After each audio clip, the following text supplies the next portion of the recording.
Wow, what it is. Saturday evening. Knifeaholics 122. Who wins in a knife drop? That was a question. I already saw some chat. Got the gun ho mofos in here. Marco.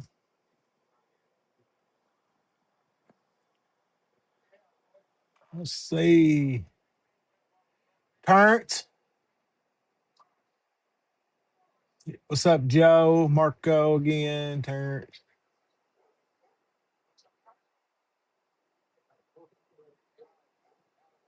Terrence gotta go to the stove.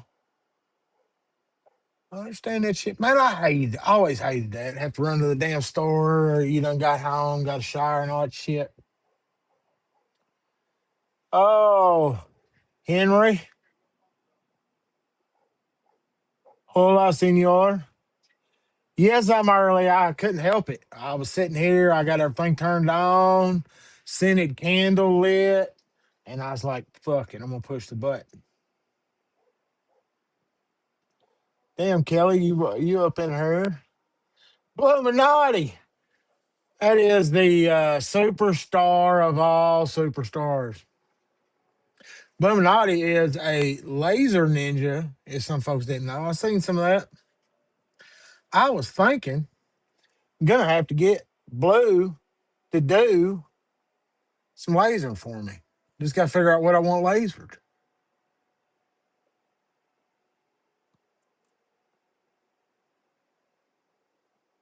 Yeah, I might be able to eat. It won't be DoorDash, but I mean I might be able to have some ramen. Things are pretty tight these days. Things are pretty tight.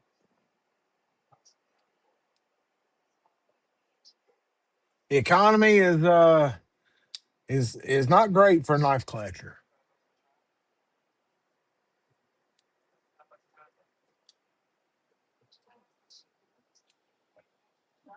But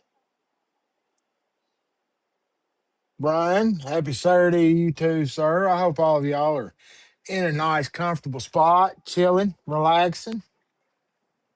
Come to hang out and talk English shit. Most of you, I'm guessing, hit another stream, win these giveaways, get a new knife day. Is there anything better than a new knife day? I don't think. I don't think so. Seems to make me pretty damn happy. If I know I got a doorbell camera and I like it. You hit it, you get that little message, and you see the UPS guy going because he's always pissed off. I ain't never seen him happy. I ain't never happy. But then they set your package down and then they get their scanner out. I'm like, ta-ting, yeah.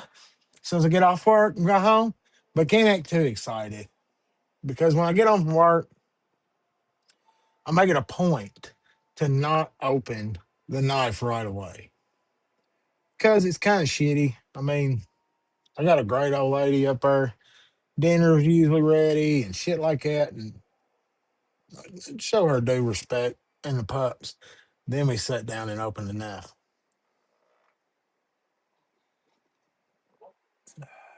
What's up, level on up?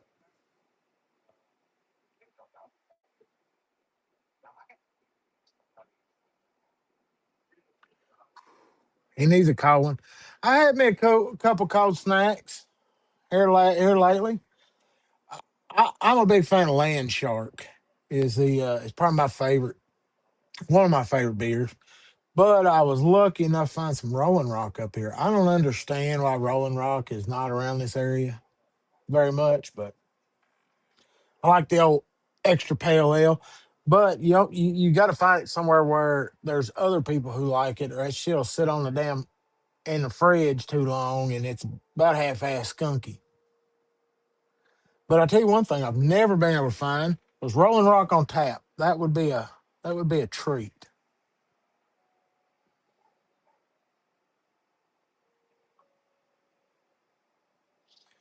Might give that a shot. It might make him happy. At least, I thought about like putting some bottled water out there. And I mean, then we got the UPS guy that shows up every so often. Every so often, got something UPS.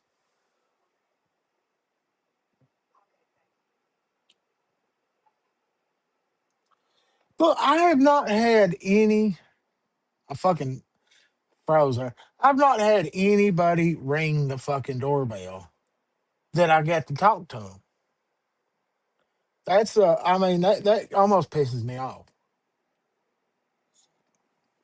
Oh, rocking the Red Hill Cup because it's the weekends. Loving this thing. Loving it. It's a good coffee cup. But yeah, nobody's rang the fucking doorbell. All it ever catches is the occasional vehicle that triggers it, the mailman or me mowing the front yard. That's about it. That's about it.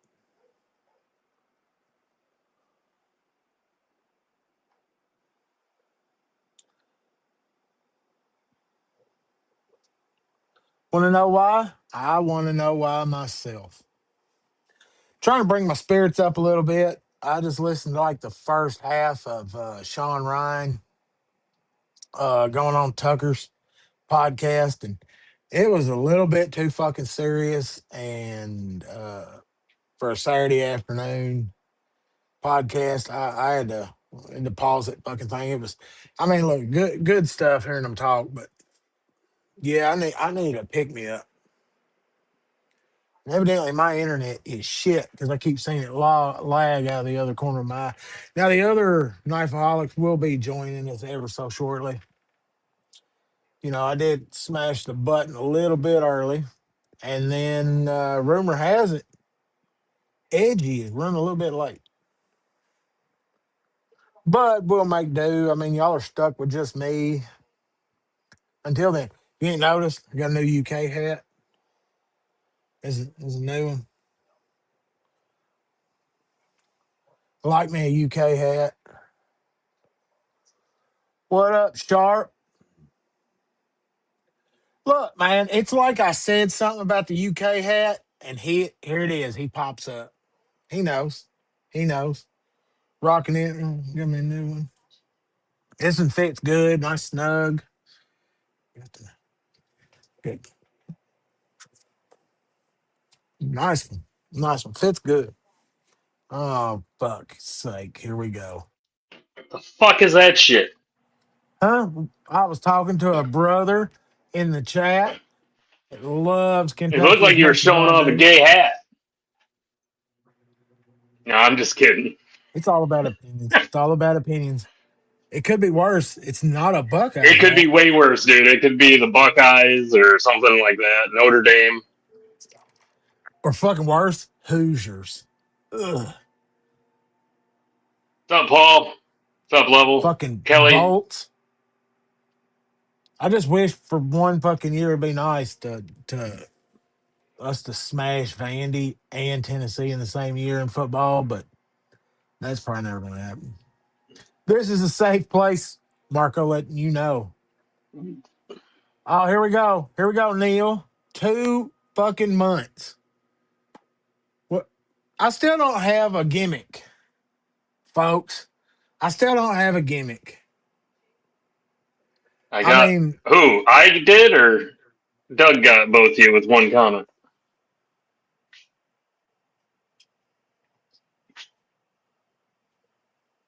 Kelly.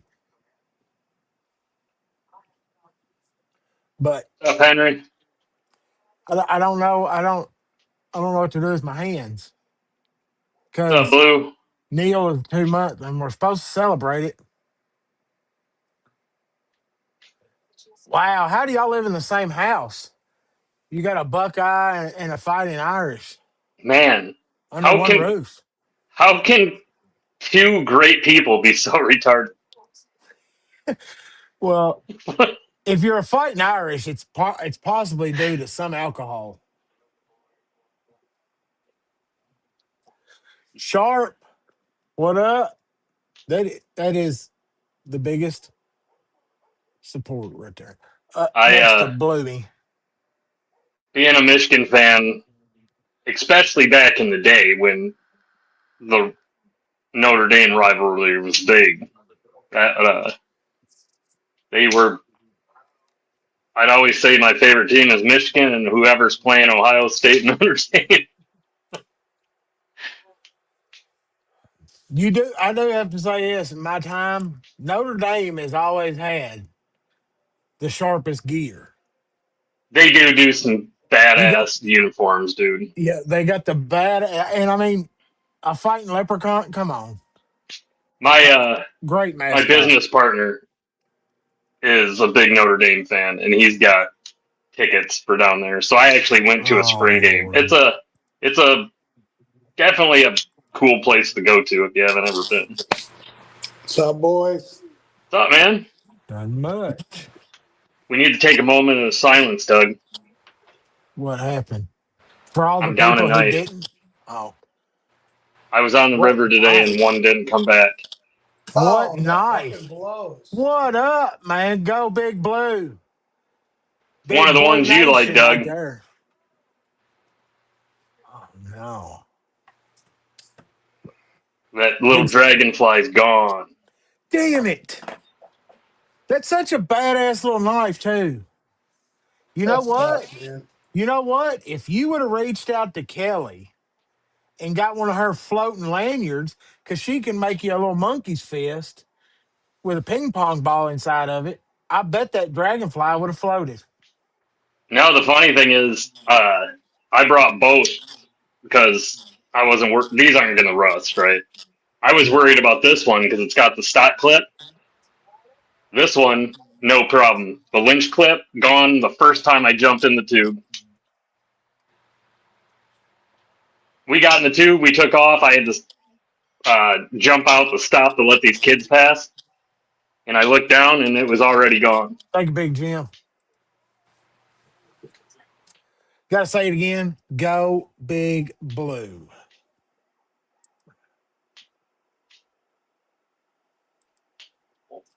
You see the represent. I don't see no Michigan super chats.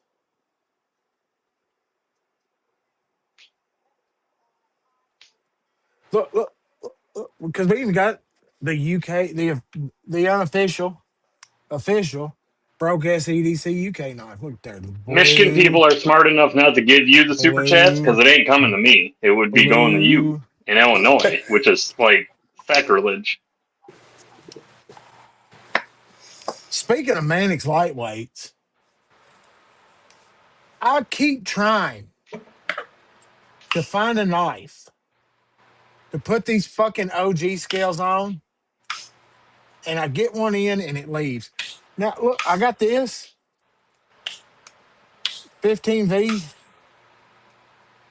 I'm gonna leave it like it is. It's a fucking good. It's such a good knife like this. The lightweight. It needs a new ball cage. The plastic ball cage is shit. Who makes a ball cage for the lightweights? It's the same Because because I I was put this reading in on Flytanium and they said it wouldn't fit in the lightweights. right there is proof it fits. And action is fine. I've never Huh. It had a may have problem. taken them a while and a lot of cuss words, but it fit. Oh shit. I'll have to get one for mine then. Hey everybody. Hey Kelly. Hey Marco. I Hey mean, I'm Paul. not Hey Blue no, Man. That's no cool, problem. Kobe. I'm behind in chat because I hung around on the Go Big Blue. But yeah, man, the Manic lightweight is a beast of a knife. I think I prefer the lightweight to the G10 version. I carry my lightweight Mannix 2 more than my G10 one by a long shot myself. I carry this Since I got this, I one friggin' in. love the lightweight FRN.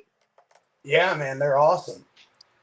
I carry That this one in the ocean when I'm swimming. I'm gonna get the In the whole line Florida. in this VG10 line. I mean, I'm with you. I ended up carrying it most of the week I again. have to get another one again.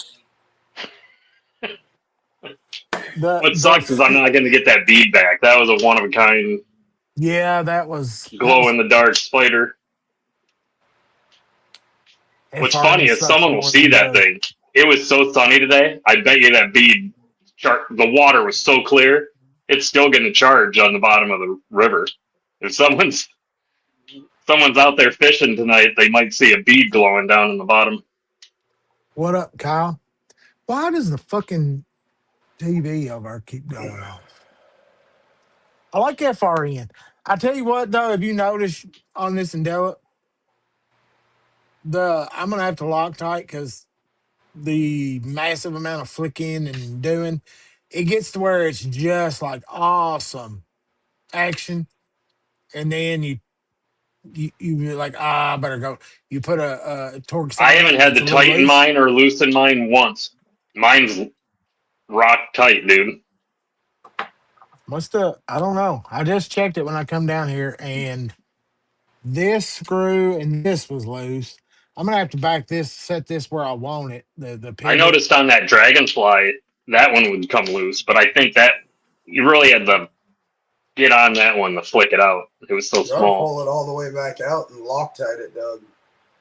What's up, Matt? Yeah, that's all I'm gonna do is Level, Paul, figure Kyle, out where the set Kyle. point is on it, and Loctite it in place is about it. Real hard life to live, if you got to do stuff like that. Uh, I'm There it is. I lost fucking remote. I have no idea what the hell this damn thing's doing.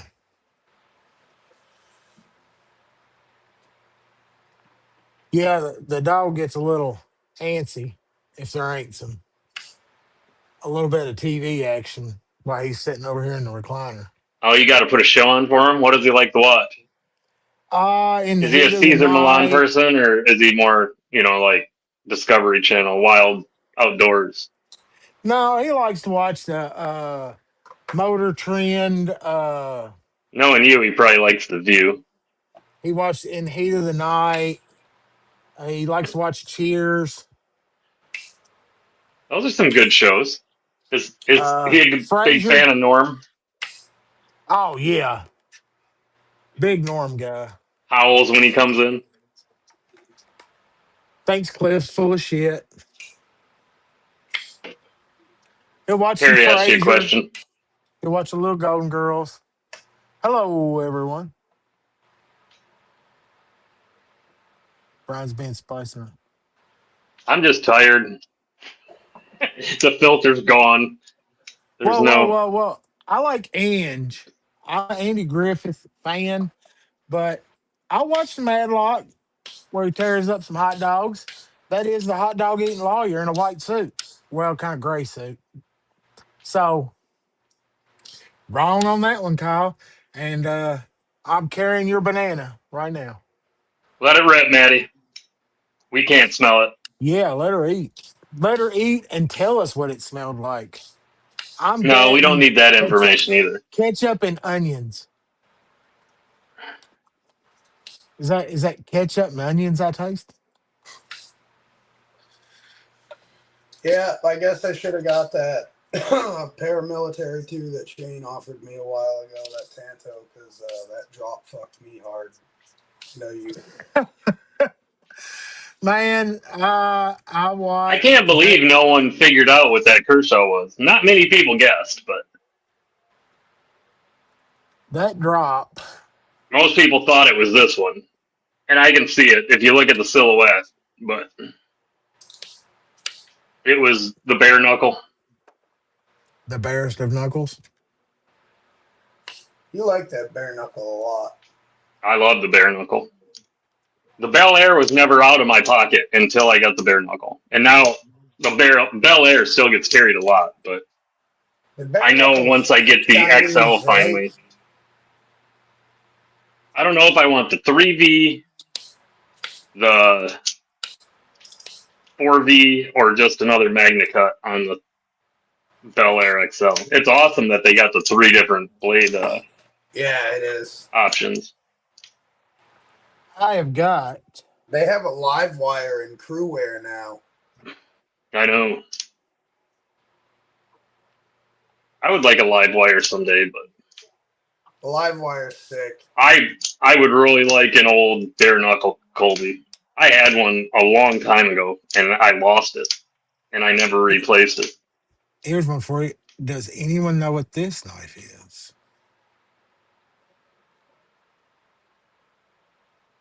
Looks like a canoe.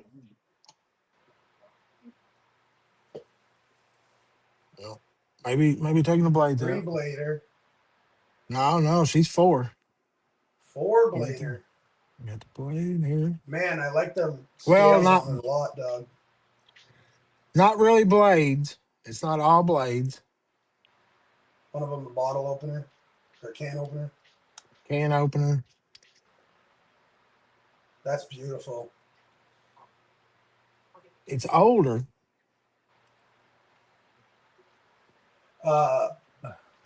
Rosecraft is either just dropped or is dropping a knife that's got very similar looking scales to that on it. What's that pattern called, Doug? Terry guessed it was the Camillus Boy Scout knife. And then I like Kyle's comment. Doug, tuck your nuts into your socks with all these slippies. Hey, because I can't help because my nuts hang low and I drag them right over your head. Terry is the man. But this I one figured is if he guessed it, it's right. He's usually that's pretty. fucking sick, Terry Doug. I is like that a dead lot. on the. Is that a It's the flathead old on the school. back? What was that? What's up, Yeah, it's real? a little flathead. But Good to this see is you, the homie. Ulster, the Ulster Boy Scout knife. Yeah, I like that a lot. I see a lot of actual When was that stamped, made? real About Boy a Scout year knives approximately? in a lot of the thrift stores. I was not. That's. I don't think it's not a blade. It's just a punch, maybe. That's an Don't really all. have an Oh, is edge. that an all? That looks like Yeah. an Yeah, it's an all. all. At a boy, let them know. Let the nuts hang low. Do your nuts hang low? Do they wobble to and throw? Dougie can teabag you from 3 feet away. Yeah. Can you tie 'em in a knot? Can you tie 'em in a bow? He's like that episode in South Doug's Park when nuts Stan's hang fucking low. dragging around his nuts in a wheelbarrow and bouncing on them later in the episode. Oh my god, that'd be awesome. The only issue with this is it needs that pin that's in the bolster, some soldering action. But I got a buddy I think that's better solderer than me and try to clean it up. But I'm keeping that. That's going into the. And I'll be honest, I tried it a couple times this week. Like Why old does it need to school. be soldered? Is it coming out or? No, it's just got to be covered up from where the solder popped out that was over top of the Oh, okay. I see. Hey, little little Tristan, little. you got any extra Spyderco hardware laying around? Yep, I do. Any titanium? Yep. Maybe a pivot for a PM3? Let I me don't. look through my I don't know if I have thing, the but pivot I barrel. think I have pair 3 stuff. Yeah. It's not the barrel, it's just the scroop one. I picked it when I was cleaning up last week after the live. I noticed it was gone and I can't find it. Yeah, I think I have a whole set from one I took and put RGT stuff in. Or yeah. Cool, we'll put it into a trade. Yeah, no, you can. I'll throw it in with when we do something next. Terry. So Yeah, I got a it's whole supposed to standard have. hardware kit. So I brought a knife today that I wouldn't care if I lost it on the river, but it's Dude, not the it's one I did funny. lose. It's funny. It must have been a week for losing hardware because my Demco 8020, I carry it all the time, and for whatever reason this week I was carrying it like I usually do. Pull it out of my pocket. One of the screws was missing, and one of them was loose. I was like, "What the fuck?" Yeah, dude, I've started to, when I pick up something I haven't carried in a while, check the hardware because Check the vacuum bag, Brian. Yeah, I that's went the through first it. time I've ever lost any hardware. Normally when I vacuum, we have a in the pocket. canister. I hear shit, go in there, and I'll check it immediately. And I actually heard something that morning, and I shook it around and looked, and I didn't see anything, and I dumped it in the garbage. And then I noticed that was gone later that night, That fucking and blows. that garbage was nasty. I still tried to pick through it, but there was, and Tracy's like, get a magnet. I'm like, I can't. It's fucking titanium. Yeah, it won't help you. Yep. Terry, I'm glad you said that about the key ring, the bail or whatever. Yeah, you're right. It probably had one of those. I'm gonna have to get one of those and paint it back in Send Kyle a to put link. that He back. wants to join so we can have 4 people talking at once.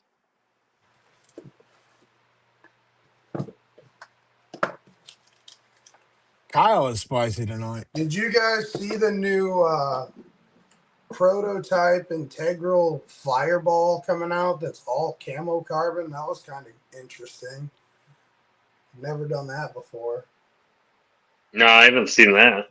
The one I want, honestly, is not the carbon fiber one. I want the titanium one that they're coming out with. It's gonna be fucking sick. But it was pretty cool to see that they were able to make an integral out of camo carbon. Definitely innovative. Oh, I mean, it's there. It's just That's just a giant block of carbon that they're milling out. It's gotta They be had expensive. a integral acid washed one though with denim micarta inlays and an acid wash blade. Oh man, that one was the shit. That's the one to get right there. Fuck the camo carbon one, man. I don't know. I mean, it's just still when it comes. Look, even though it's Devo and all of them, the price is what going to be 300-400. I would imagine upwards of 400, Doug. I mean, it's an So integral, then I mean, I'll be honest, $400 I could buy a custom handmade slip joint. Speaking of slippies, I really want one of those freaking Gex, man. One of those. My next one's going to be a green one with a pot leaf. I'm just waiting on it. The guy's being stingy. The green He doesn't want to come off it. Yeah, Doug's got me fucking jealous as hell right now with that slippy he's got. That's the exact color I want and everything. The green jig bone. No, it's smooth. Oh, it is? Yeah, it's smooth. Smooth. That's the exact one I want. Where'd you even get it, by the way? Because you can't find them in stock anywhere. No, because this He was in the on. store and they had it. That's what I thought. I was in the store. It wasn't even on the shelf yet. This one wasn't. So the funny part is, I was sitting in the manager's office. Man, that's pretty. And the FedEx guy dropped off his big ass box, and he's like, "Oh man, that's all the new Coopers." And he started unloading them tubes. And I was sitting there just popping one tube after another, and I was like, "Man, so these are going on the shelf?" He's like, "Yeah." I was like, "Well, I'll probably take that one." Well, no problem. I was like, Ugh. I could have spent way too much money that day. But yeah. I mean, I don't know why you wouldn't have got 2 of those. You knew you were. there was not 2 of those. That's the bad part. Evidently, these are getting to where it's about like a GEC drop, and it's you when you find them, snatch them because they're gone. And Well, hard I'm to glad I believe called dibs on it immediately. So because it come out of Winchester, Ohio, and who would imagine that something good would come could out come of out of fucking Ohio? Ohio. But I've got to say, look, and I mean they're not the most expensive, but they're definitely the build quality's there. And this is It's D2. perfect. That's a single blade, right? Yeah. Yeah, that'll. That's the exact one I wanted. That thing is sick. I'll get one eventually.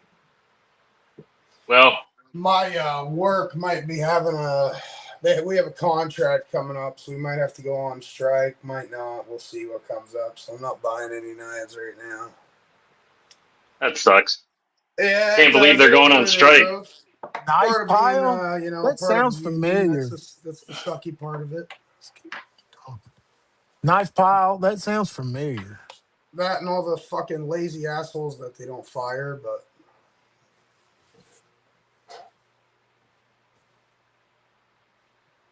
Ah, that's why. He said Winchester's practically part of Kentucky, Doug.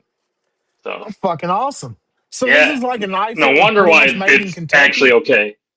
Oh, that's cool. Yep. Much better. Much better. Much better. I mean, it makes me like it even better. I don't know knife pile. I've heard that before, Crow. Knife pile, but I don't know them offhand. Sharp knows Is that Gomer everybody. Pyle's son? Knife Pile? Probably grandson. Golly, it's a slip joint. Yeah, I've been Holy thinking about shit. getting a rose craft soon. That's a Did, did you there's a move your few of mouth them I've had fucking? my eye on. I want to try. I've never tried them at all, and I've What's heard that, Doug? a lot of good things. Did you hold your mouth weird when you did that too? Nope. Boy, when I did that, it almost kind of looks like I'm bald. Edgy should be here. He sent me a text that he's running late. I don't. I mean, that's because I'm down this damn different rabbit hole. I mean, I've really enjoyed this one this week. I've had it in the pocket off and on, giving Terry's slip a break with the 10 dot case, the big 3 blade fucking beast here. This thing's in the pocket, you know it.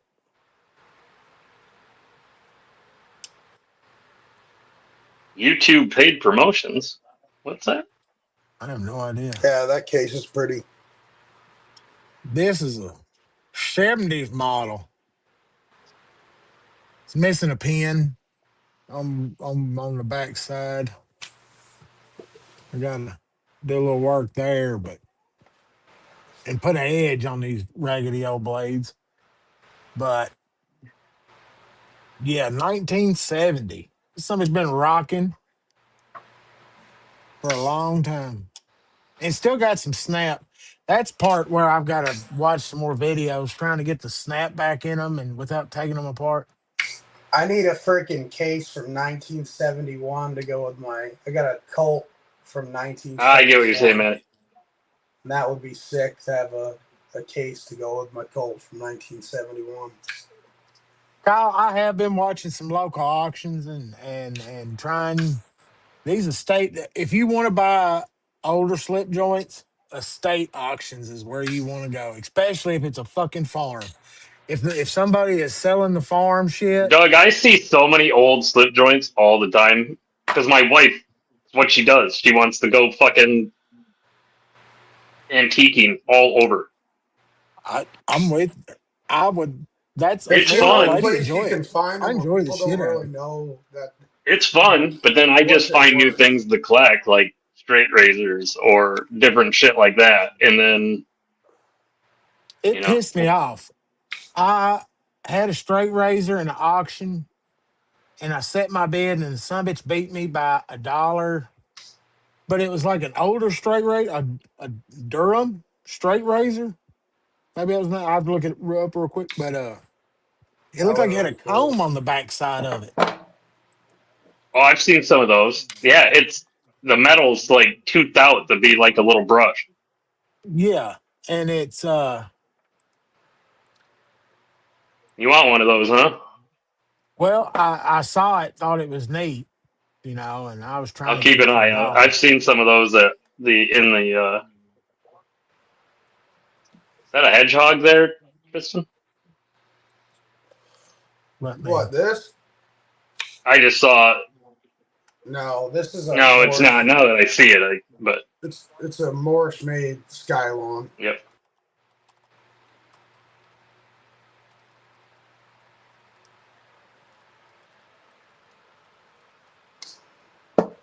Sky One, you said? Skylon. Interesting. I have Skywalker. OG. It's decent. I'm gonna get rid of it soon. I have like it's a custom that I ended up with in a trade. Fuck card. What's up? How you going? Not I I good. like have the a warning on it. Not good. one. How you doing, Not Shane? Doing good. not good. He got his ass kicked in spades. Sounds like. Brian, you have no idea. Do y'all know anything about spades? A little bit. He didn't win a book. Fuck no. Hang on, listen. The pot was at $200, and I just walked away from a table where we lost 640 to negative 100. Good God. I didn't even know that was possible. Listen, the last hand, they went 10 for. They only needed 60 points. That's a fucking smackdown. Yeah, they only needed 60 points to win. They went 10 for 2 just out of disrespect for us. And Dude, they were playing with you, and then that last round, they were stacking the deck. Yeah, they got it. I've never seen anything like that. Never. Shane just got rounder spades pulled on him. Have them guys done time in county? Right? No, they all used to work at the Goodyear Tire and Rubber Plant, and because that place was union, when they'd go in for their shift, it'd take them about 4 hours to hit their quota. Then they'd sit in the break room and play spades for the next 6 hours and draw overtime. That's why the fucking plant shut down, because of spades. It was a Durham duplex straight razor, Brian. Oh, that's not even all. Doug knows the rest of my pain. On Thursday, I go to back out of a parking lot, and as soon as I put it in reverse, my truck falls over on its side because the left front ball joint snapped. Oh, Jesus. And then this morning, my wife gets up to go sit with her mother, goes to back out of our driveway, and her left front ball joint snaps. What are the odds of that? I don't know what. Sounds like you need to stop driving your fucking cars like on the NASCAR. He just goes left. I don't get it, dude. Oh, man. Are they Dodges? No. One's a GMC, the other one's a Subaru. And the Subaru, the ball joint's brand new. We just replaced the whole lower control arm about 3 weeks ago. That should be warranted then. Yeah, that's going to be on advance, but still not any less convenient. No, that sucks, especially when one of them's already down. Yeah. Like, you can't even help each other out or rent a vehicle or anything. Well, I have a third vehicle, and when my ball joint broke on my truck, I was on my way to pay the repair bill and pick it up. So I had to ride there in a wrecker with my truck on the back of it to pick my other car up. Yeah.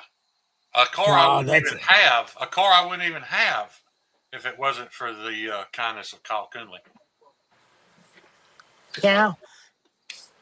Kyle's been pretty well behaved this evening. Has he?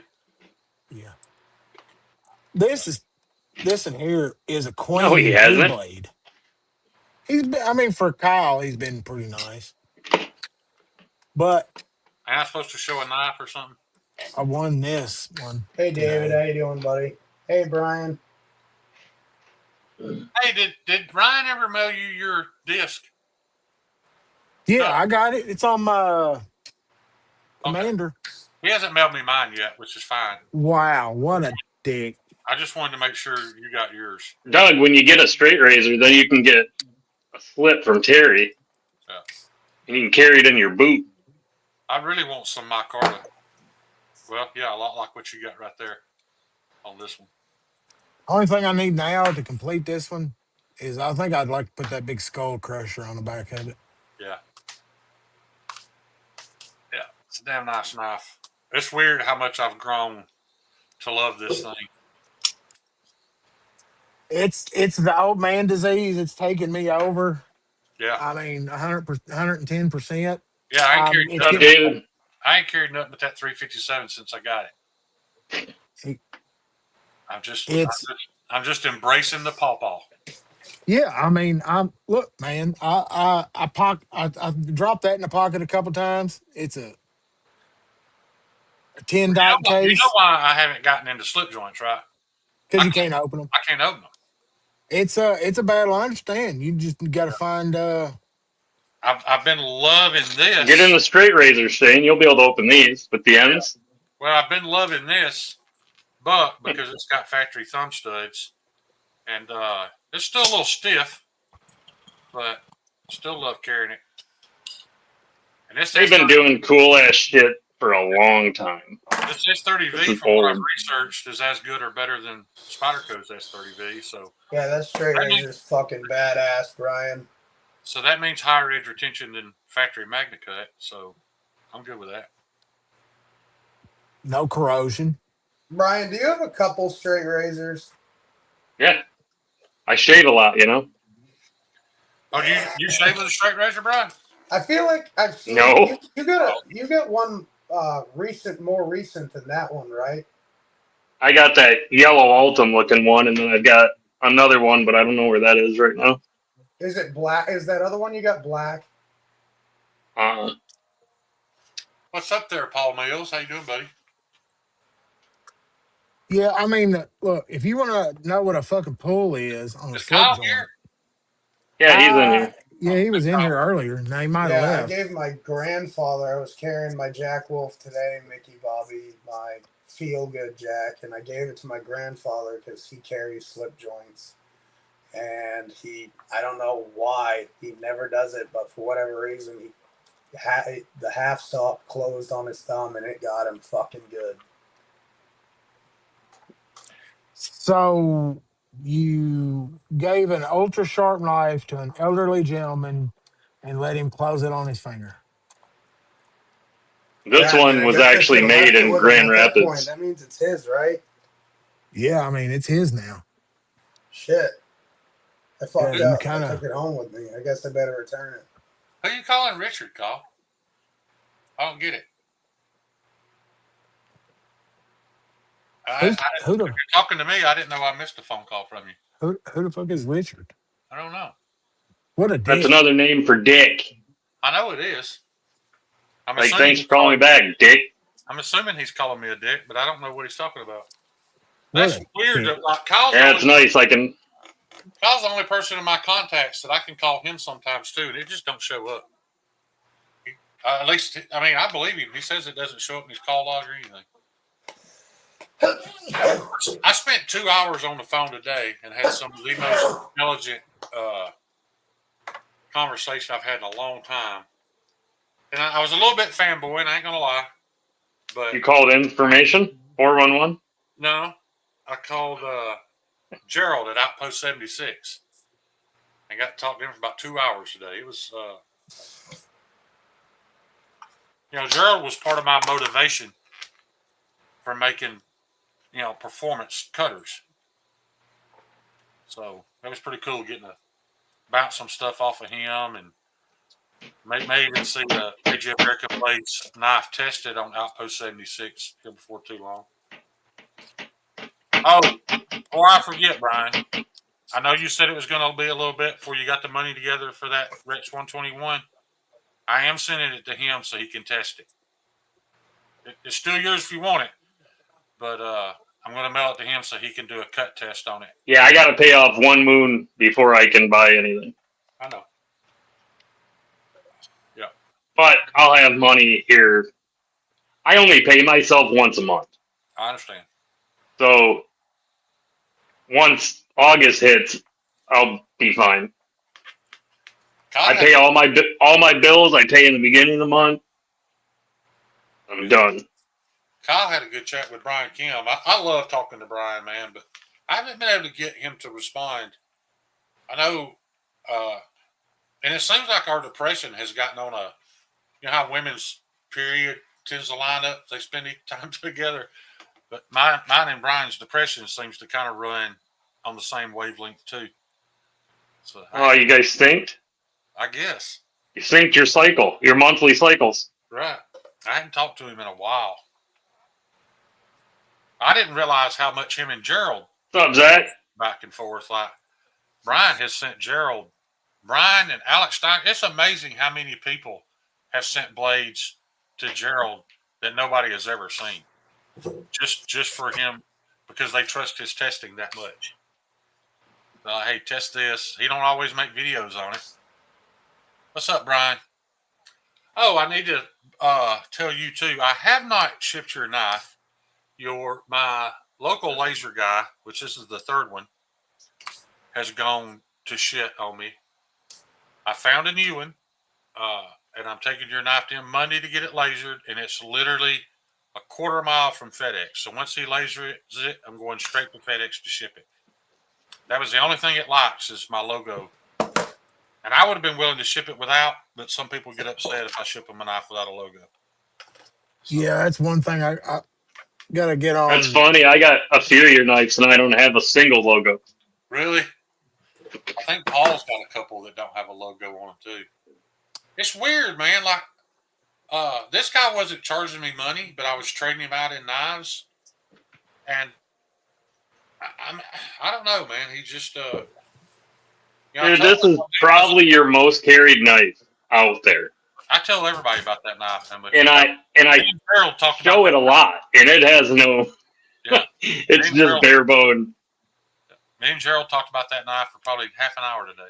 I didn't realize he even had a clue about the whole Joke Wolf joke. Come find out he did, and he loved it.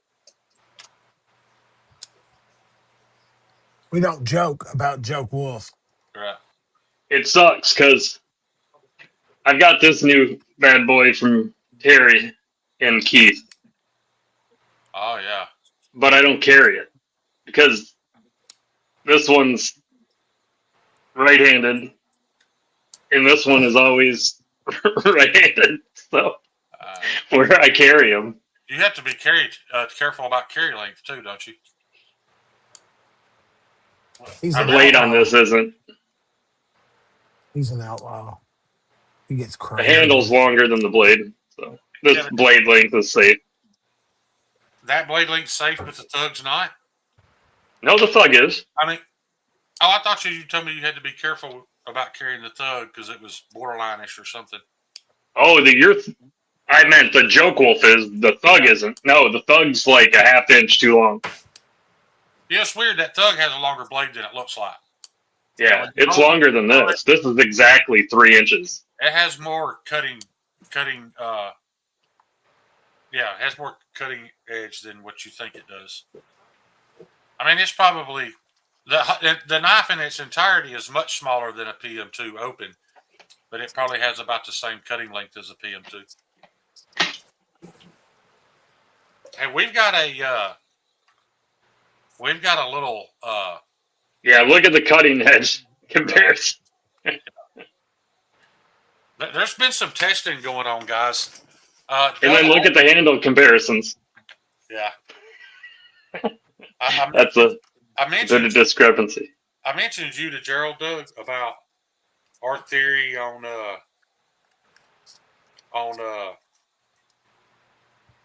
and it's a theory, guys. Don't take this and run with it. But not only our theory on the 20 CV issue that we talked about. Yeah. And then I brought up the fact that I've owned 2 pair of 3s and steels that I've owned in Mannix's, and they didn't feel anything alike. And he has tested multiple that have shown that same thing. That it doesn't seem like the heat treat on a pair of 3 is the same as what it is on a Mannix. No, I take that back. It's not that it doesn't seem like it. It's not. I mean, he's tested them as much as 2 HRC points difference. And the cut tests are way off, too.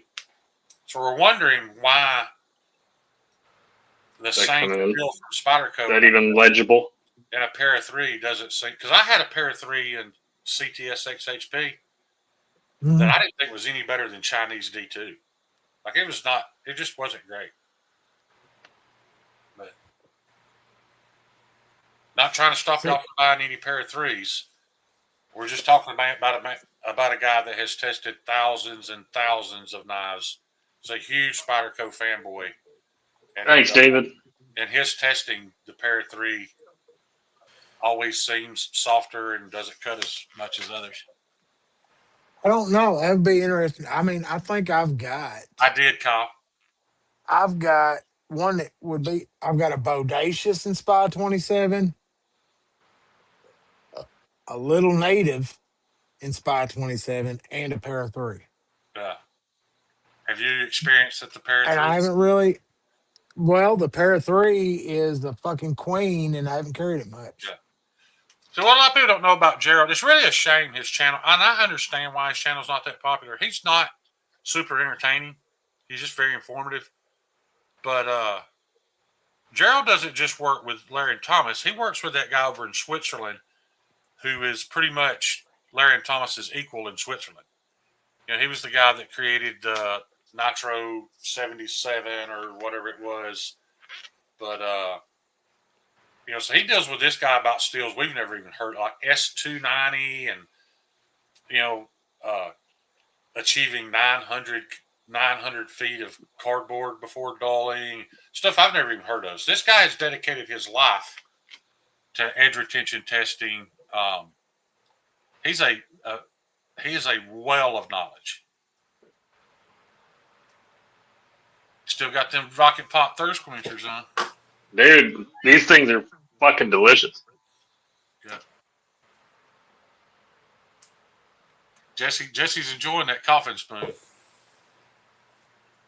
I might get a coffin spoon if I ever stop getting these capsules right here. If getting them in capsule form ever becomes an issue, I might have to get me a EDC spoon. Because that spoon looks like it would, with a little mound to it, it'd hold about a quarter gram, wouldn't it? Do you think it would? That's my problem, is the spoons I like. Yeah. I can't get this anymore. That looks like about a quarter gram spoon. Yeah. Yeah, these are a quarter gram.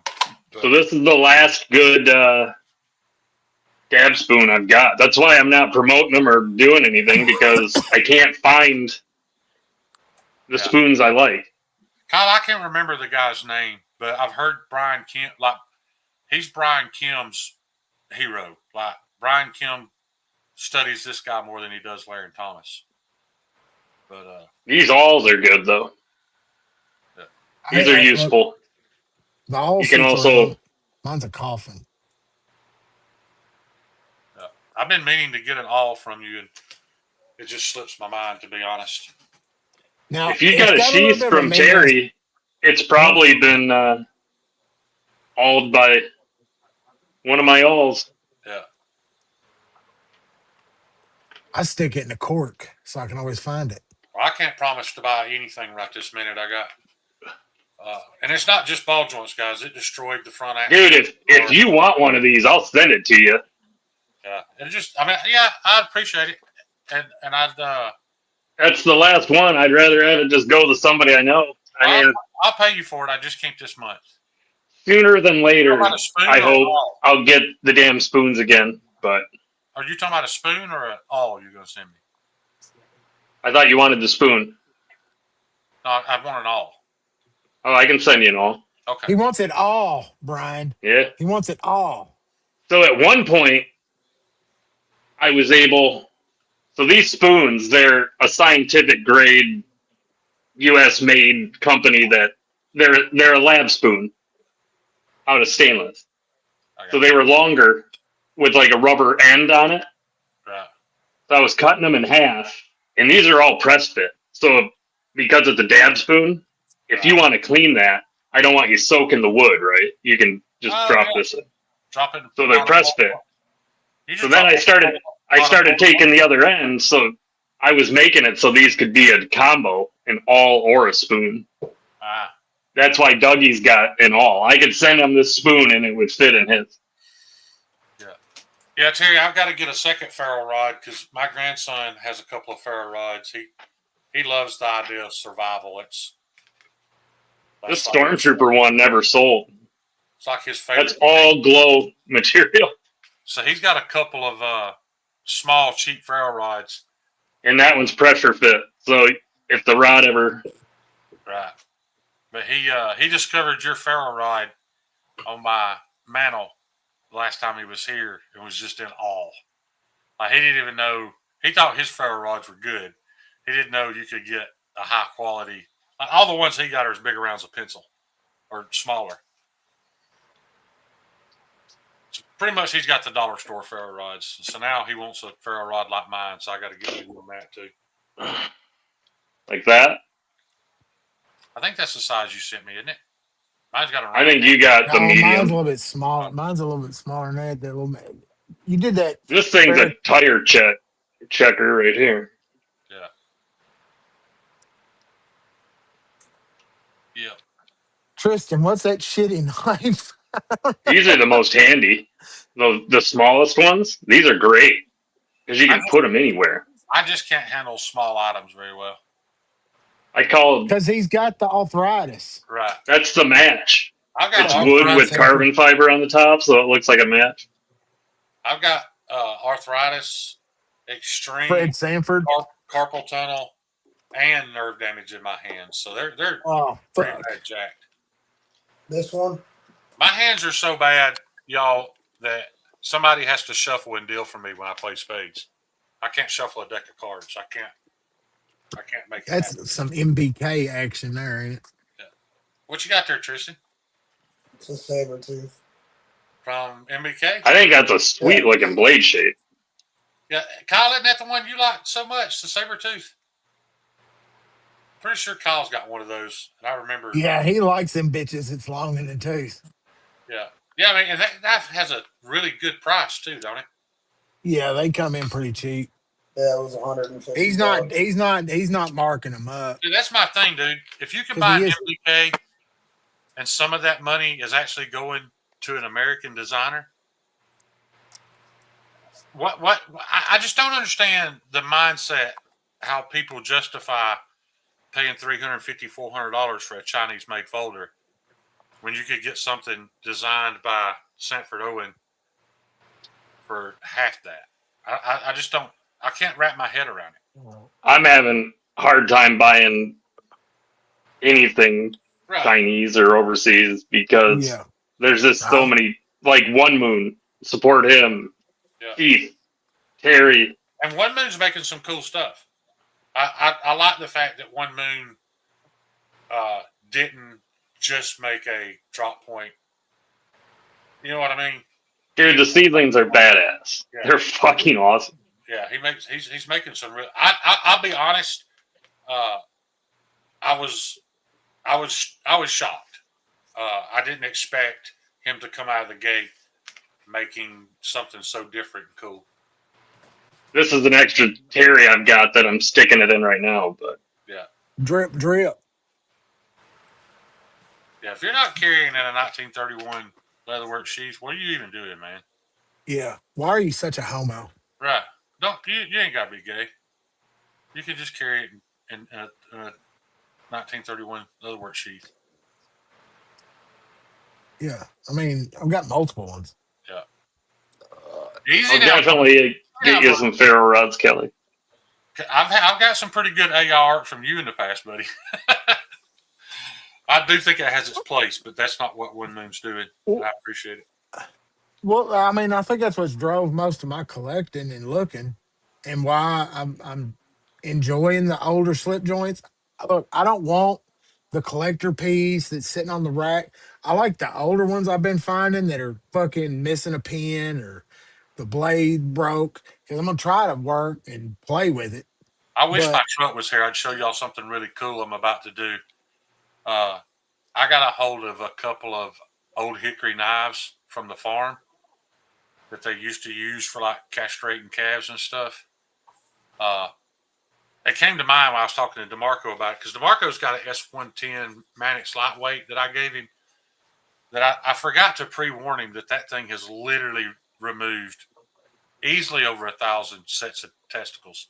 But I did disinfect it before I sent it to him. I soaked it in alcohol, but that got me thinking, so I went back and there's literally knives there, guys, that these old hickories have got a heavy recurve to them. They've been sharpened so much. These things have deprived calves of their manhood. Probably 10,000 sets of nuts have been cut off of these old hickories. And now I get to redo them. The handles, you can see daylight between the handle and the tank because the wood is. You want horizontal or vertical, David?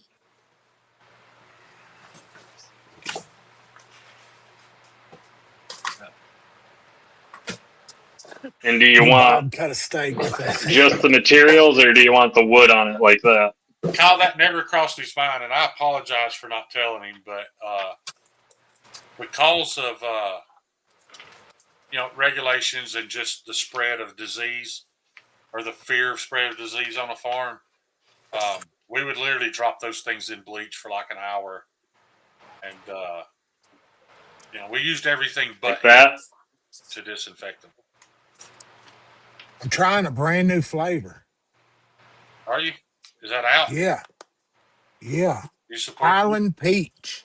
Oh, that sounds good. We're gonna find out. I bought a whole fucking roll of them. I bet I'm Tucker. fucking dead. I bet Tucker appreciates it. Oh Brian, yeah, I don't Tucker, have a man, he's titanium set, but I got a he's whole barely making it. set for a pair of 3. What you got, buddy? Pair of 3 stainless. Yeah, Brian lost a screw. Brian's got plenty of screws loose. Yeah. I'll do it, Kyle. I've lost more than one, but that might help. Kyle, Yeah, I got a whole set here. It's got everything in it. I'll just send it to you, bro. If I You want forget, to put? call me. You want to put the I need a reason to get this to you, Tristan. We got to get a trade done or something. There's a reason right there. You want to put the steel stop pin back in it anyway. I don't. The in Spyderco and the PM2 or PM3, I don't like the titanium stop pin. I guess if you most normal wear, but if you sit around flicking all the time, it's eventually going to. Yeah, you're gonna at least dent it, put a slight bow in it. Yeah. It's gonna change where the blade stops eventually. If you're, like you said, if you're a fidgeter. Man, I'm telling you, Terry, you're gonna love them fucking tropical fruit ones. That's my daily. I'm telling you, that's the best tasting That mouth Colby? pillow. I'm a big fan of artificial vape peach flavor today too. It's just kiwi. I'm a big fan. You're asking about this. It's just a worry stone that I make with glow material in the middle. This one's going to Tristan. That one with the but fat piece of orange in it. That thing's so sick. I have a whole bunch of them. Because it does a lot of good to hit vape while you got a mouthful of nicotine pouches. Yeah. It's great. I've got so much nicotine running in my bloodstream nowadays. That's why you're a sexual tyrannosaurus. I have a patch that says that. My arms are so short, I can't wipe my ass. I really fucking love those things, man. I keep running out of them, but you keep running out of what, Tristan? Alp pouches. Oh. You ever had them? ALP. So you buy them online? Is it cheaper that way, or is that the only way? I buy them on Amazon. Yeah. I just buy them off the app and get my points. Then my buddy gives me one every now and then, but he's just got the wintergreen and the 6 milligram. Dude, it sets my mouth on fire. Like I can't park anywhere. Those are the blue ones. Like shit, Shane. I only got one of those once. I get the coffee, and that's really good. It tastes like vanilla coffee. Yeah, but I think the 6 milligrams is just too much. Well, see, that's what I put 2 of those 6 milligram pouches in. They got the 9 and 12 now. Yeah, I don't want any part of that. Oh, I don't know if it's the nicotine. I didn't know that, Doug. They got 12s now. That's what I need. I don't know if it's the nicotine that's burning me or if it's the wintergreen flavoring. But like it literally is like acid, man. It just I can't leave it sitting still. It just burns me up, and it gives me hiccups. Yeah, I can get the hiccups from time to time, and you can't. I was real bad about when I was chewing. I got to constantly be drawing it out of my cheek, working it, putting it back. Right. And it's constant. You don't do that with these. They just sit there. Brian, that one's sick too. I like the blue and black. Yeah, there's 2 of them. There's Terry, I'm glad you caught that. Does that got Fordite on the back of it? Is that what that this one has natural crosscut, old vintage, and then I think that's carbon fiber on the front. Yeah, that's a weave carbon fiber and then blue. It might be, Terry. I don't know. But I put one in the other day and got hiccups that actually scared me. Like they were painful, and this one is like before. If it will show up. I'm sorry that you feel that way, Jesse, but nicotine and caffeine is what built this fucking country. Right. So that's like a silver carbon fiber with blue, and then that's piece. I've got a piece of that. Yeah, the clearer spots are actually translucent too, so when it's glowing good, you can see it through that. Yeah, that's sick, Brian. I really like. And that one's vintage with. Is that one that you just made recently? Because I don't remember seeing that one before. No, these are all. I haven't made one since all of these were all made at the same time. Oh no shit. Okay. Like here's another piece of the same material. But this one's got teal. If I took my house key. Yeah, that's fucking sick. I took my house key, and when you go to buy a blank, they look at it, and it's a coded blank. And I sent you the blank. Could you put a micarta head on it, and then no, I'd have to have it ground first. Yes, if I got a house key reground, could you put a micarta head on it with a hole in it? I struggle to work a key, but I struggle to do anything I have to pinch. So if it's thicker, I'd have a lot more. It'd be a lot easier. So you want like a micarta sleeve for the outside of a key? Yeah, that's what I'm asking. Yeah, to make the head of the key. I could do that. All I'd have to do is get thicker micarta. Right. And then put a groove in it that the key will fit in, and then we put like a pin through where lock it on. Or you could even I could drill it so that your key ring holds it on. Right. Yeah, like that would be very convenient for me. Because no, you just straight epoxy that bitch in, and it is a permanent. Yeah, you could do it in 2 pieces for all I care. But then, I mean, I wouldn't want to be able to see the head of the key. But anyway, Terry or Blue, which one were you calling dibs on? This one with the micarta, or that's my favorite one you show, or the other one? Kyle, I do have a smock. Are they for a large pin one or a small pin D10? To answer Colby and Terry, they're all like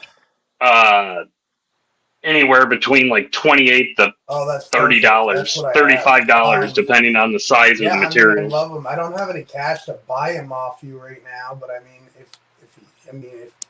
you don't mind, letting them sit around for a little while, I'd love to get them off you. Gosh damn. Somebody plays this back. We sound like some broke motherfuckers. I'm buying shit off of auctions for $1. Yeah. Kristen's fucking, can I have a cheeseburger today and I'll pay for it on Wednesday? Dude, I'm already fucking eating water for dinner, preparing for fucking going on strike, bro. Shane fucking down here buying ball joints. This one, Terry? Oh, it didn't just get the ball joint. It shredded the axle, busted the windshield washer bottle when the tire went forward. I don't even know if they're going to. They may destroy the fender trying to get this thing on a record. So I don't know, man.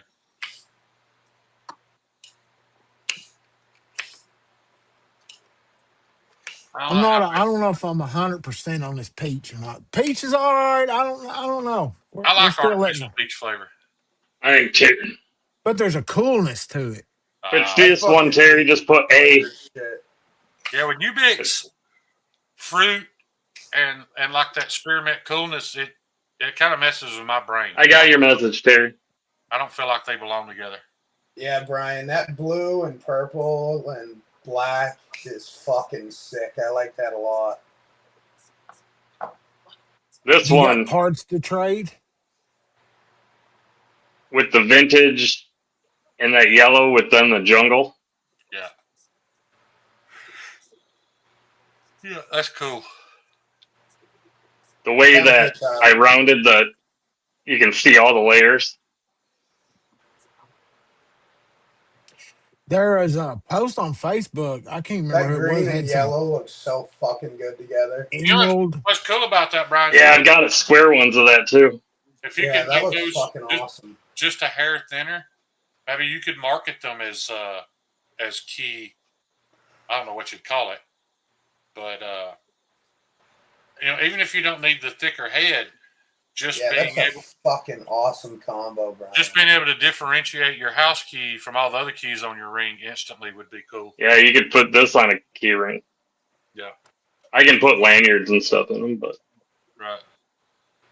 Dude, that combo would make a sick bead. The micarta and the green and the whatever camo carbon that is. That would make a sick looking bead.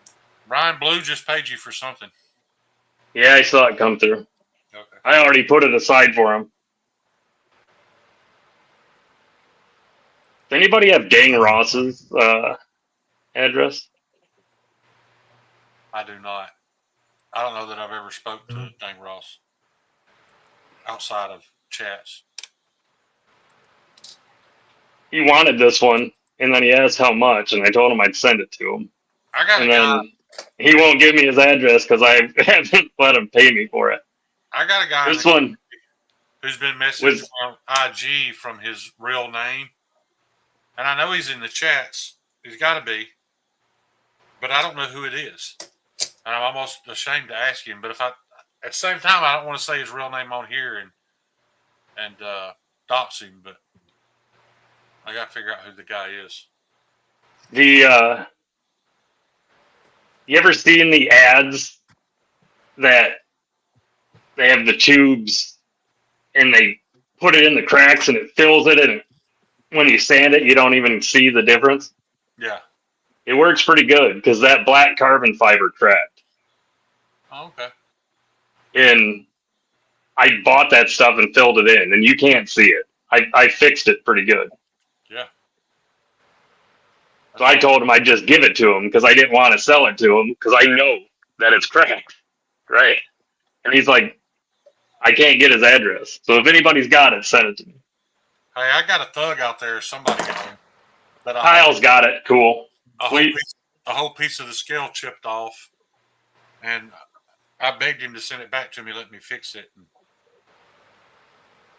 I guess he keeps saying it's his fault, but I'd still love to fix it just knowing that a piece of it's chipped off. It was actually that carbon fiber because this piece is mine. The carbon fiber chip? Yeah, dude, it was so brittle. Like this one did too. And if you look, see those spots? Yeah. I filled these in too, and it's smooth. Right.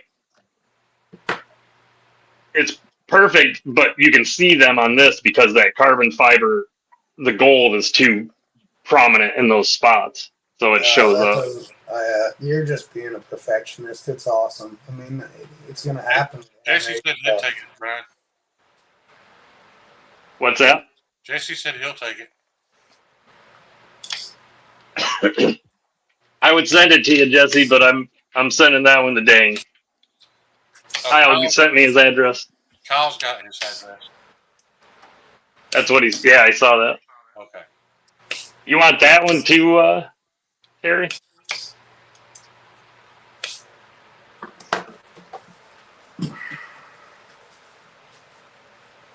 That's vintage with yellow glow in the jungle. Or there's a square one that's burlap yellow in jungle. Oh, there's a ton of them. I have a couple with the green. There's another green. This one's pretty sick. I've almost kept that one this one myself. Yeah, that's cool looking. I like that gold carbon fiber. I think I could dye this red scale green. No. You think that dark red will take green? No. I don't know. No. You can only go lighter. Yeah, I mean, if you thought green on there, you're gonna get black probably. Or a bloody brown. Duty brown. Doo-doo brown. Yeah, I want a green. I knew a girl. That's what we called her.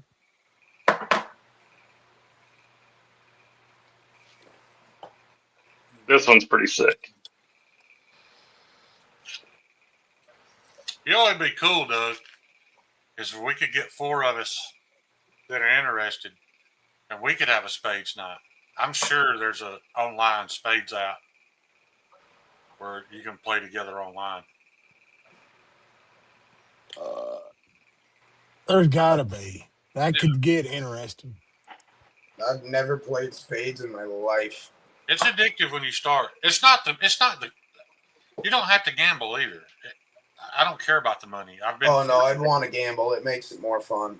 Yeah, it's just the shit talk and the poking at each other and. Fuck yeah. Yeah, it's a lot of fun, man. We really enjoy it. My partner and I, when we was getting the shit kicked out of us, just calmly turned to his wife and said, "Baby, go get that pistol out from under my seat."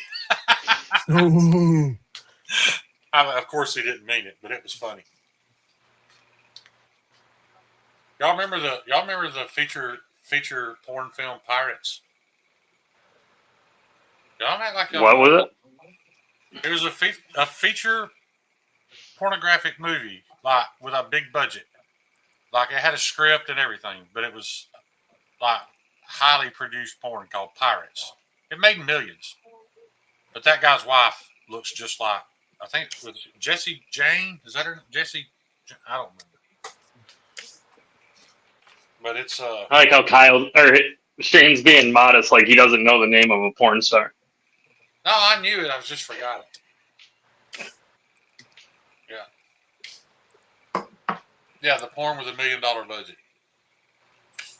Yeah. And it made a shit ton of money. I don't participate in that vulgarities. Dude, that thing on VHS was like $99.99.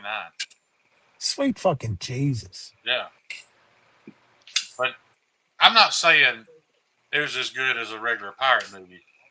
But as far as adult entertainment goes, it was the most high-end thing anybody's ever done. Jesus, back in those days, that movie better fucking blow you for $99.99. Well, it wasn't that long ago, Tristan.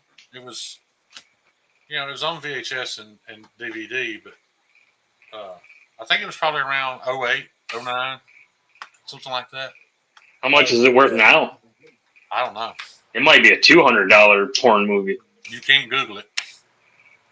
Like, you can't find it on the internet. Oh, it's disappeared, huh?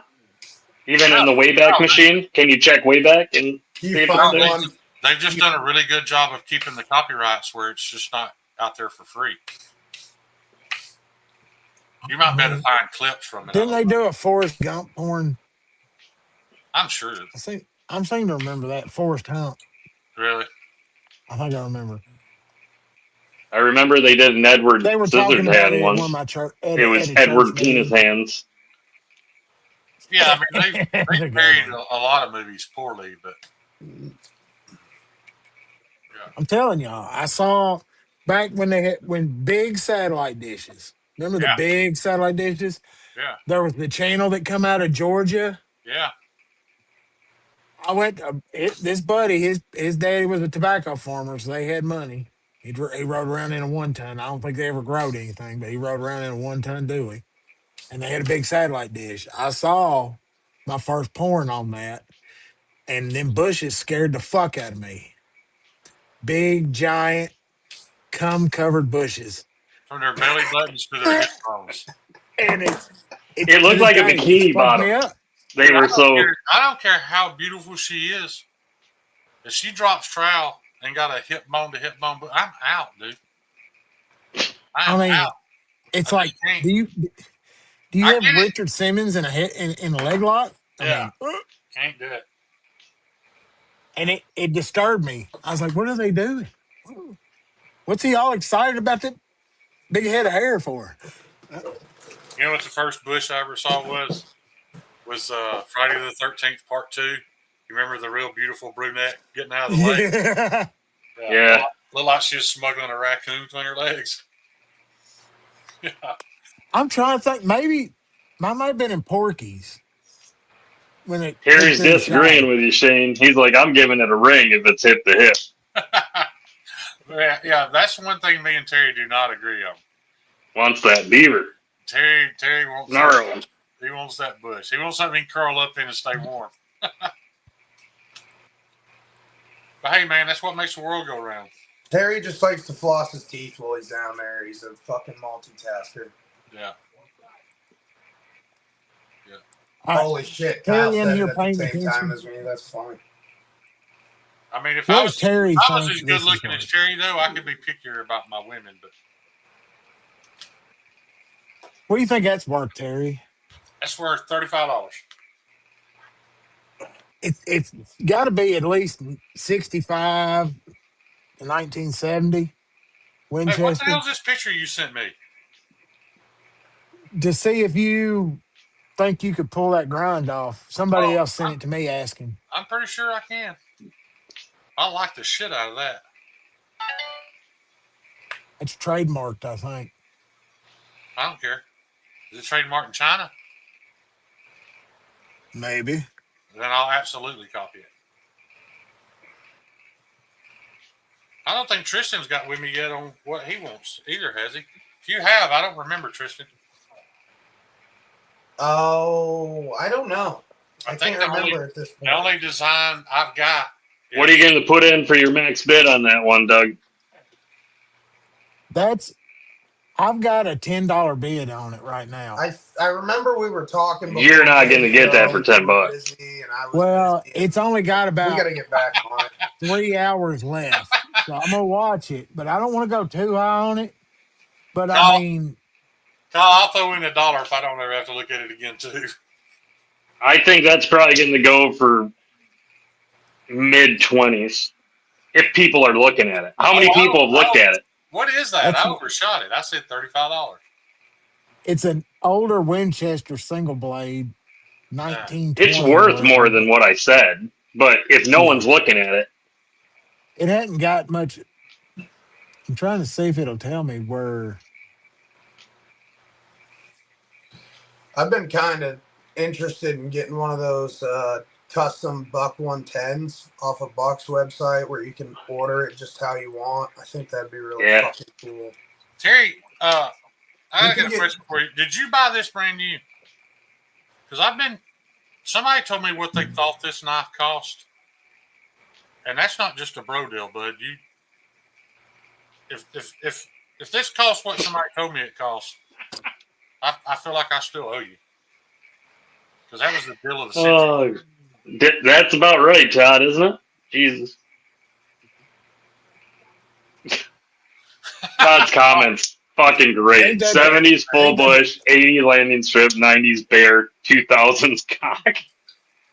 Ain't that the fucking truth? These fucking weirdos now. Yeah. I mean, I'm gonna set. Shit. I'm gonna set. So that was Cheetos before it was Terry's. I'm gonna set a $20 bid on that, and we'll that makes it even better, there, Shane. So, yeah, somebody told me that knife was like over $200.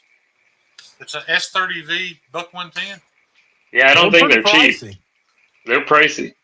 I've looked at them a few times. I'm not going to talk about what I got it in this sheath for, but it's stupid. I feel guilty. You should. Yeah, well, you should feel like I don't know a dirty. I mean, I've been. God, you raped Terry. I've been pretty good to Terry too. The nicest guy in the EDC community, and you bend him over and fucking rape him. I don't mean I've been nice by giving him my business. I mean, I've given Terry some nice shit too. So. I knew it was going to happen, dude. Terry is going to grow way past me. Look, I'm going to be one of them peons he has to fool with every now and then. and look, I know the EDC community as a whole is small, but when you start branching off into some, look, we ain't got shit on these old school case collectors. These motherfuckers roll with some deep fucking pockets. Sweet fucking Jesus. Watching some of these little sets, 4 or 5 nice sets that are cased from the 80s and 90s. Yeah. $1,200-$1,500. Bam. I'm like, I was in these auctions. I was like, sweet Jesus, am I not? Is there something I'm missing? It's money laundering, Doug. It's all it fucking is. These guys have so much money, they just need to fucking launder it somehow. There's no. I need to go work. It ain't worth. 4 in the case knives ain't worth fucking $1,200. I just gotta wait for them to die and then catch their old lady at the yard sale and be like, "Look, I'll give you $20 for her." Yeah. Because they all lie to their old ladies about what they paid for them. Just like we did.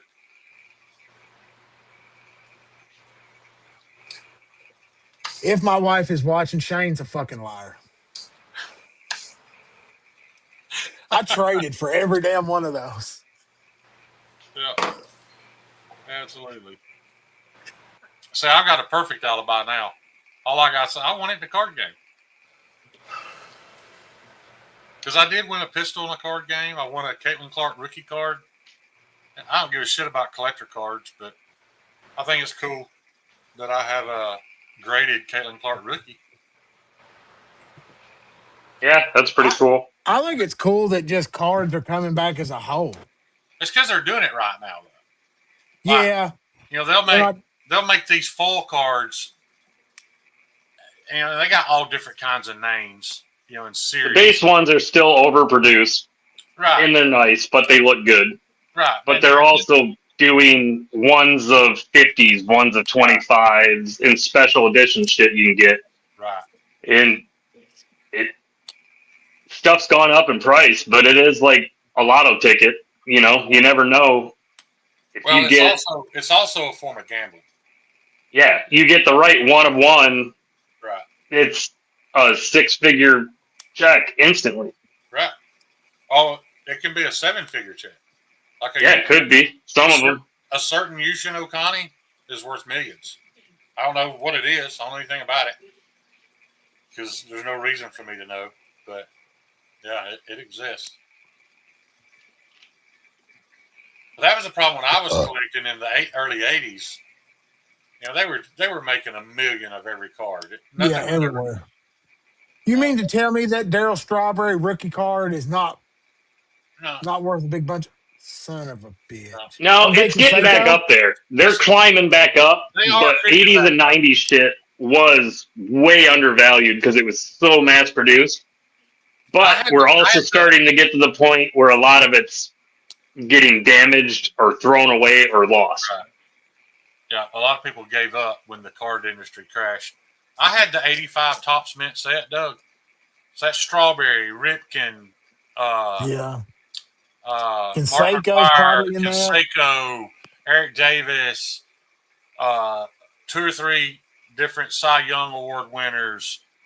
And I felt horrible because I had the mint set and I sold them as they got valuable. Come to find out, I did the right thing. Because that set, a mint set of all those cards got down to like $150. Like it just wasn't worth anything there for a while. But, you know, I saw when Terry, I just saw some big cards like that. Huh? The giant cards. Is Cliff in here? What up, Cliff? Cliff's been in here. Well, I thought about Cliff today. We was at a Goodwill store, flea market type thing. And there was this picture, and it just said Alaska across the top of it. And it had a picture of an eagle and some bears and this big old woman standing outside of a hut. True story. True story. I was like, man, Clifford must have donated this. Yeah, Kyle, everything now, like, the old stuff, it's not worth money unless it's been graded. And everybody wants shit graded and slabbed. And a lot of that old shit isn't going to grade well because none of it was fucking centered right from the get-go. Yeah, they weren't made well to begin with. No, it was shit. Yeah. Nowadays, like, if you have error cards from the 90s and 80s, those can still be worth money. Like the one where Cal Ripken has the fuck you on the bottom of the baseball bat. That's an expensive card still. I had one of those in my hand today. Graded and sure did. Yeah. I participate in the conversation. I'm not going to get into it like they do because these cats have all got $500,000 to well over $1 million collection. And then if you've got Ken Griffey rookies, Jeters, Jacksons. They're all going to go back up. I handled Larry Bird rookie tonight too. Graded. Oh, Larry the Bird. So, for those of you who don't know what they're talking about, you can have the cards graded. So, like this Caitlin Clark's a 9.5. Somebody else may have this card and it's only a 7. And it could be in perfect condition, but it could be the centering of the card. Something about it makes it worth less. They go through it basically with a magnifying glass. But the problem is PSA is so hit or miss. Sometimes they'll fucking undergrade a card. That's the shitty stuff, right? You'll send a card in to get graded, and you got to wait months. And it'll go in, and they'll be like, yes, this Caitlin Clark's an 8, we'll offer you this. Right. And then if you sell it, all of a sudden, they have a 9.5 Caitlin Clark. Right.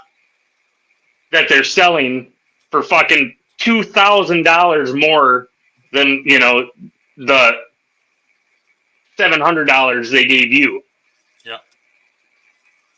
Yeah. PSA is crooked as fuck. The online card thing, like you go in and you buy a pack of cards for like $100, and they sit there and roll like a slot machine, and it lands on the card you won. It's not just a digital thing. The card exists. If you want it, if you want that card, they'll mail it to you, or they're offered to buy it from you. Yeah, I've seen that. The majority of people are doing that because they want them to buy it. It's just an online slot machine. You put $100 in, maybe you get $40 back. Maybe you walk away with $500. You don't even have to know anything about cards. It's all right there on the screen. You don't have to have any knowledge of collectible cards. You just have to have luck that it stops on an expensive card. Dude, I found that pennant that's up over my shoulder, that Vikings one. Yeah. At a thrift store, and it's authentic signatures on it. Doug, when you were in Kentucky, did you ever see any of the Bear Bryant Coca-Colas? Yes. I don't know. Sir. I know they got up over $100 at one point in time. I don't know if the market crashed on those or what happened, but everybody I knew had a 6-pack of Bear Bryant Coca-Colas. Yeah. Just sitting on a shelf somewhere that they never opened. Yeah. Yeah. There's probably tons of them still sitting. I had an uncle that had a 6-pack of Bubba beer, and I would still love to own it. I don't know what happened to it. I don't know if it's even worth any money.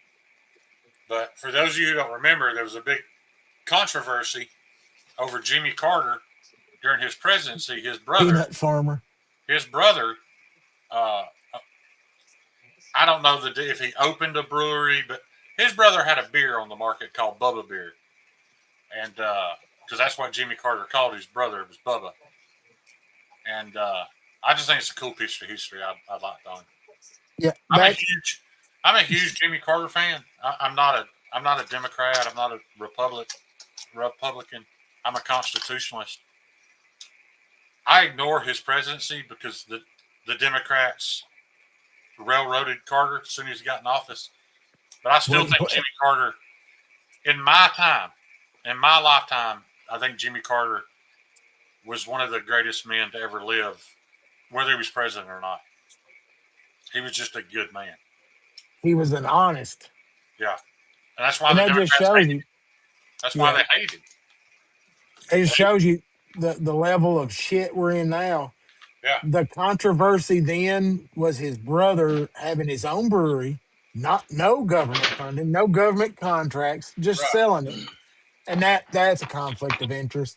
But, sending your realtors over to do the fucking negotiations with Iran. Have you seen this thing now? And they've all got fucking government contracts. Where they're giving back 5 million acres of federally owned land. They're giving it back to the people.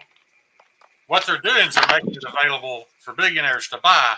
Yeah. And mine. So now the land's no longer protected. Yeah.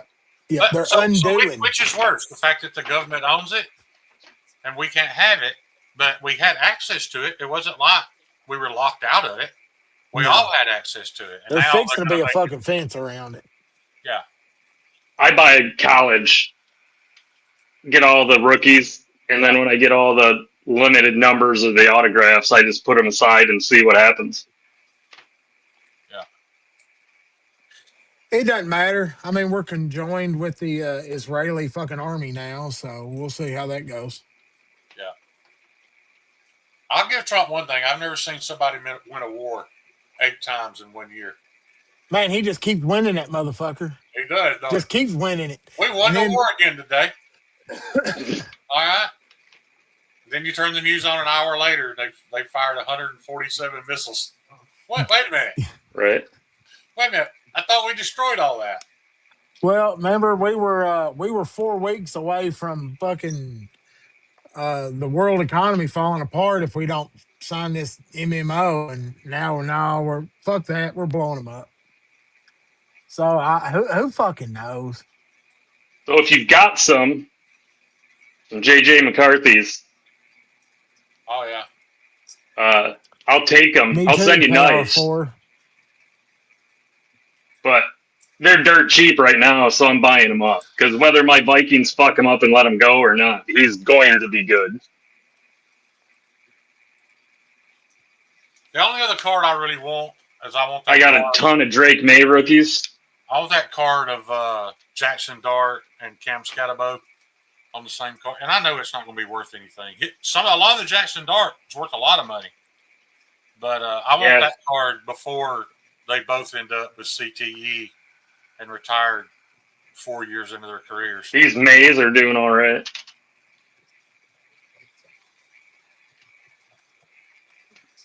Yeah. I didn't mean to get us on a card kick. This is literally the only card I own.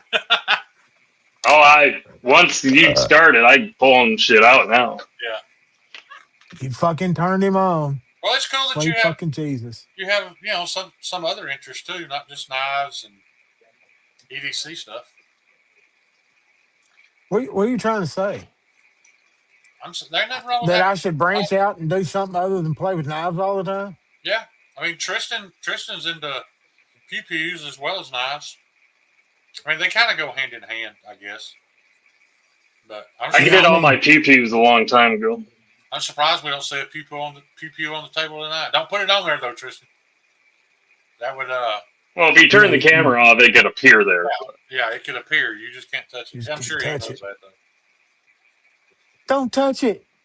Don't touch his pee-pee. Yo, pee-pee toucher. Doug, don't you collect Pokemon? Yu-Gi-Oh. Yu-Gi-Oh. I think this is the guy. So, KC from Tempest, Nice Fast. Yeah. He does college stuff for a university down there in. He's a cameraman, right? Yeah, I'm pretty sure it's this university, right? And I got their quarterback, and it's a limited low number, this or that. And I don't think he's going to be anything, but I'm like, maybe he would like it. And I showed him. He's like, wow, that's a cool looking card. He really sucks. Well, I guess the fact that that's a numbered low number card, it ain't ever going to fucking matter. Yeah, but you never know, man. We could turn around next season. Yeah, yeah, maybe he'll end up being a Brady, right? Yeah, nobody saw Brady coming. Absolutely not. Yeah, except for Belichick. Yeah. Whatever happened to that? No, dude, he didn't see that. He got lucky because Bledsoe got fucking hurt. He wouldn't have put him in before that.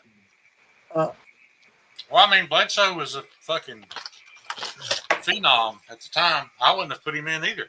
Nobody knew. Nobody would have. No, nobody knew what he was going to be capable of because he didn't have. I mean, he didn't have all the top QB assets. The one thing he had was an insatiable appetite to win. He's top competitor. Yeah. Like, he had that mentality like Jordan and Kobe and... Right. Dale Earnhardt. Another fine example. Just a hatred for his opponent. I didn't see how much Colin Kaepernick's knee pad sold for, but did y'all see what Patty Pimblett did? Mm-mm. You know Patty Pimblett hates Ilya Taporia. Yeah. Been trying to get a fight with him. Everybody said that Ilya would beat Justin Gaethje, and Patty called it. He's like, Justin Gaethje beat my ass, and Ilya Taporia cannot take the beating that I took. And then Ilya quit on his stool. Patty bought the stool for $13,700. He keeps posting pictures of himself on Instagram with his $13,000 stool. What a fucking dick. Dude, that's championship petty right there. Yeah. That's petty as fuck. I mean, if you got that kind of coin. Yeah. Yeah. Mo Lewis is the hero? I don't know who Mo Lewis is. I talk about sports sometimes, guys, but I'm a Sports Center fan. I just watch the highlights and keep up with the top stories. I don't. Look, I did for years, and then every fucking time I turned it on, and there was some political bullshit, I just started turning it off. I got out of the habit and moved away. Because that's when I watch Sports Center, I don't want to hear a fucking word about Democrat or Republican or gender study or any fucking thing. I just want to hear. That shit got thick. Yeah, I know everybody's up in orange because they fired Ryan Clark. I think it's the smartest. I don't want to turn on. I don't want an excuse for every time a black player gets disciplined or cut. I don't want to hear how it's racism. No. I mean, the only racism there is Ryan Clark. Exactly. Every opinion that dude has is racist. Exactly. And as bad as I hate to say it, the guy has a great podcast. Shannon Sharp's the same way. Shannon Sharp is an asshole. They're both extreme race baiters, and I can't stand them. Sharp in levels. Yeah. Oh, and okay, Marco. I got you. It's just, I don't want no fucking part of politics in it. And it just kind of pushed me away. Man, that's being nice, Kyle. I think it went to hell way before 2018. But that's just me. Yeah. I mean, I'm still upset that they fired that chick. I don't give a shit that she had an affair. I just don't care. I don't get it. Like, she did. Right, she gets fired, but Dickwad's still the coach of New England. You know, Stephen A. Smith has had accusations way worse than what she did. So did Colin Coward. Not Colin Coward. I can't even remember his name now. The guy that used to do the show with Shannon Sharp. You know. Oh, yeah. And yet they destroy that lady overnight. I just don't care. I wish she hadn't done that. I wish she was a better wife. Whatever. But she wasn't divisive. She did a good job of reporting the news. She had to get it, if she had to get in the huckabuck to get that story, I don't give a shit. If I was a female, that's how I'd get my edge. Gary's such a fucking smart ass. Yeah, Skip Bayless. I'll guarantee, what is that, the day it come on fucking line, Terry? Probably. Yeah. Yeah, Pat McAfee got $60 million. Yeah. He's catching a lot of hate because they're saying that they had to pay that white boy so much. That's why they fired Cam Newton and Ryan Clark. No, they fired Ryan Clark and Cam Newton because all they spit is everything they have to do has to revolve around race. Right. They're on a sports network, but it's all got to be about race. Right. Shut the fuck up and talk about sports. Yeah, like I remember them canceling somebody for saying shut up and throw the ball. I agree with that 100%. I'm the same way with musicians. Shut up and play your guitar. I don't want to hear what you think about anything. Perform for me. Dolly Parton handled that perfect. Decades ago, they tried to ask her some political questions. And she just told them, she's like, that's not what I'm here for. My political opinion. Yeah, I'm an entertainer, not a... I'm an entertainer. I come out here and shake my boobs and sing my song. She handled it perfectly. What's this? What's that? The problem that people have is they think, especially with the Kaepernick thing, is they're like, well, he has the right to do this and that. No, he doesn't. He's at work. Yeah. Fucking you know what I mean? Think about being employed. Yeah. And they tell you to do something or this is how stuff is. And you're like, no.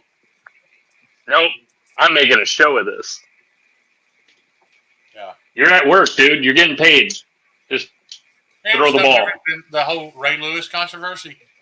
When I saw that video, I was outraged. But at the same time, he had already been punished. You know, the video was there. He had been punished. I don't think you get to just go just because the public image is worse than you thought it was going to be. I don't think you get to go back and repunish the guy. That's not how justice works.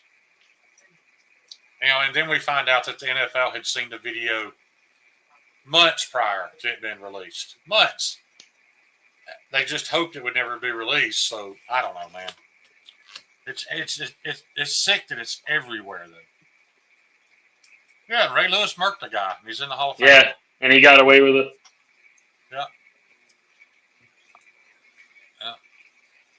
Yeah. Well, you can't expect him to be a fucking animal on Sunday. No. He is what you think he is. Yeah. Yeah. Because Lawrence Taylor. Actually, I don't know. Lawrence Taylor's one of the nicest people you'll ever meet. Yeah, he's a fucking beast, though. Good Lord. But I just miss the sport just does. Bro, if you were doing as much cocaine out there as he was, you might be able to scare some people. I just it's not the sport it used to be, and it's just not as entertaining. It can't be because it's not the world it used to be. No. Fuck no. I was watching it the night. I mean, it's in the knife community now. You know what I mean? Like you can't go in Tri-State's live stream and not agree with all their liberal bleeding heart bullshit. Yeah. Or they'll attack. It's everywhere. Here at Knifeaholics, we don't give a fuck if you're a fag or a tard, and neither one of those things probably mean what you think they do. Yeah, we would prefer you to be a tard. Yeah. We welcome the special needs. Right. We're the short bus of the knife community. Yeah. We're the short bus. That's... Brian, can you not get on board with that? No, that's good. That's about right. Because I was going to remind you that you used to play Magic the Gathering. So you belong on that short bus with us, buddy. Yeah. Probably wearing a trench coat. Yeah. I used to wear a trench coat. Of course you did. I used to play World of Warcraft, so I get it, man. No, that wasn't at all at the same time. Like, the trench coat was way before Magic the Gathering. That was... Right. There's levels to this. Yeah. I tried that one night, dudes, that whole D&D. I mean, it was all right, but they just took it way too serious. We played with a couple guys back when I was younger that it was like fun, but if they were like super serious about it, no. Yeah. But if everybody's it's got to be fun, burning left-handers and fucking hanging out and shit, yeah, it could be fun, but yeah, I get Kyle, I mean, you like that to sit back like you're on the outside, but you're one of us. You're sockless fucking weirdo. Yeah, you sockless fucking weirdo. Maybe in different ways, but you're just as special. Yeah. Well, fuck you. Don't act like he's in Ohio. Yeah, acts like he hasn't jerked off the thoughts of his cousin in the shower. Yeah.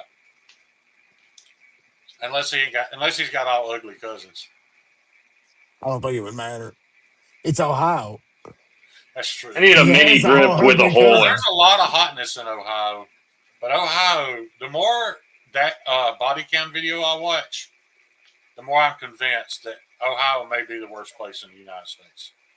Because like at least in Chicago, it's localized. It's in small pockets. Kyle, don't you golf? The whole state of Ohio and Wisconsin. He says, I have quirks, sure, just not gay nerdy shit. He golfs, right? Yeah. Yeah. That's gay and nerdy too. Yeah. Yeah, if you chose to play golf when there were guns to be shot, like if you wasted 1 minute of golfing when you could have been shooting, that's fucking gay and nerdy. Spending $300 on a driver when you could have bought a rifle. Going deer hunting. Well, Kyle, I haven't played World of Warcraft in 15 years. What's the difference? At one point in time, you chose to play golf instead of doing something. Hey, I played golf at one point. Yeah. Nothing wrong with it.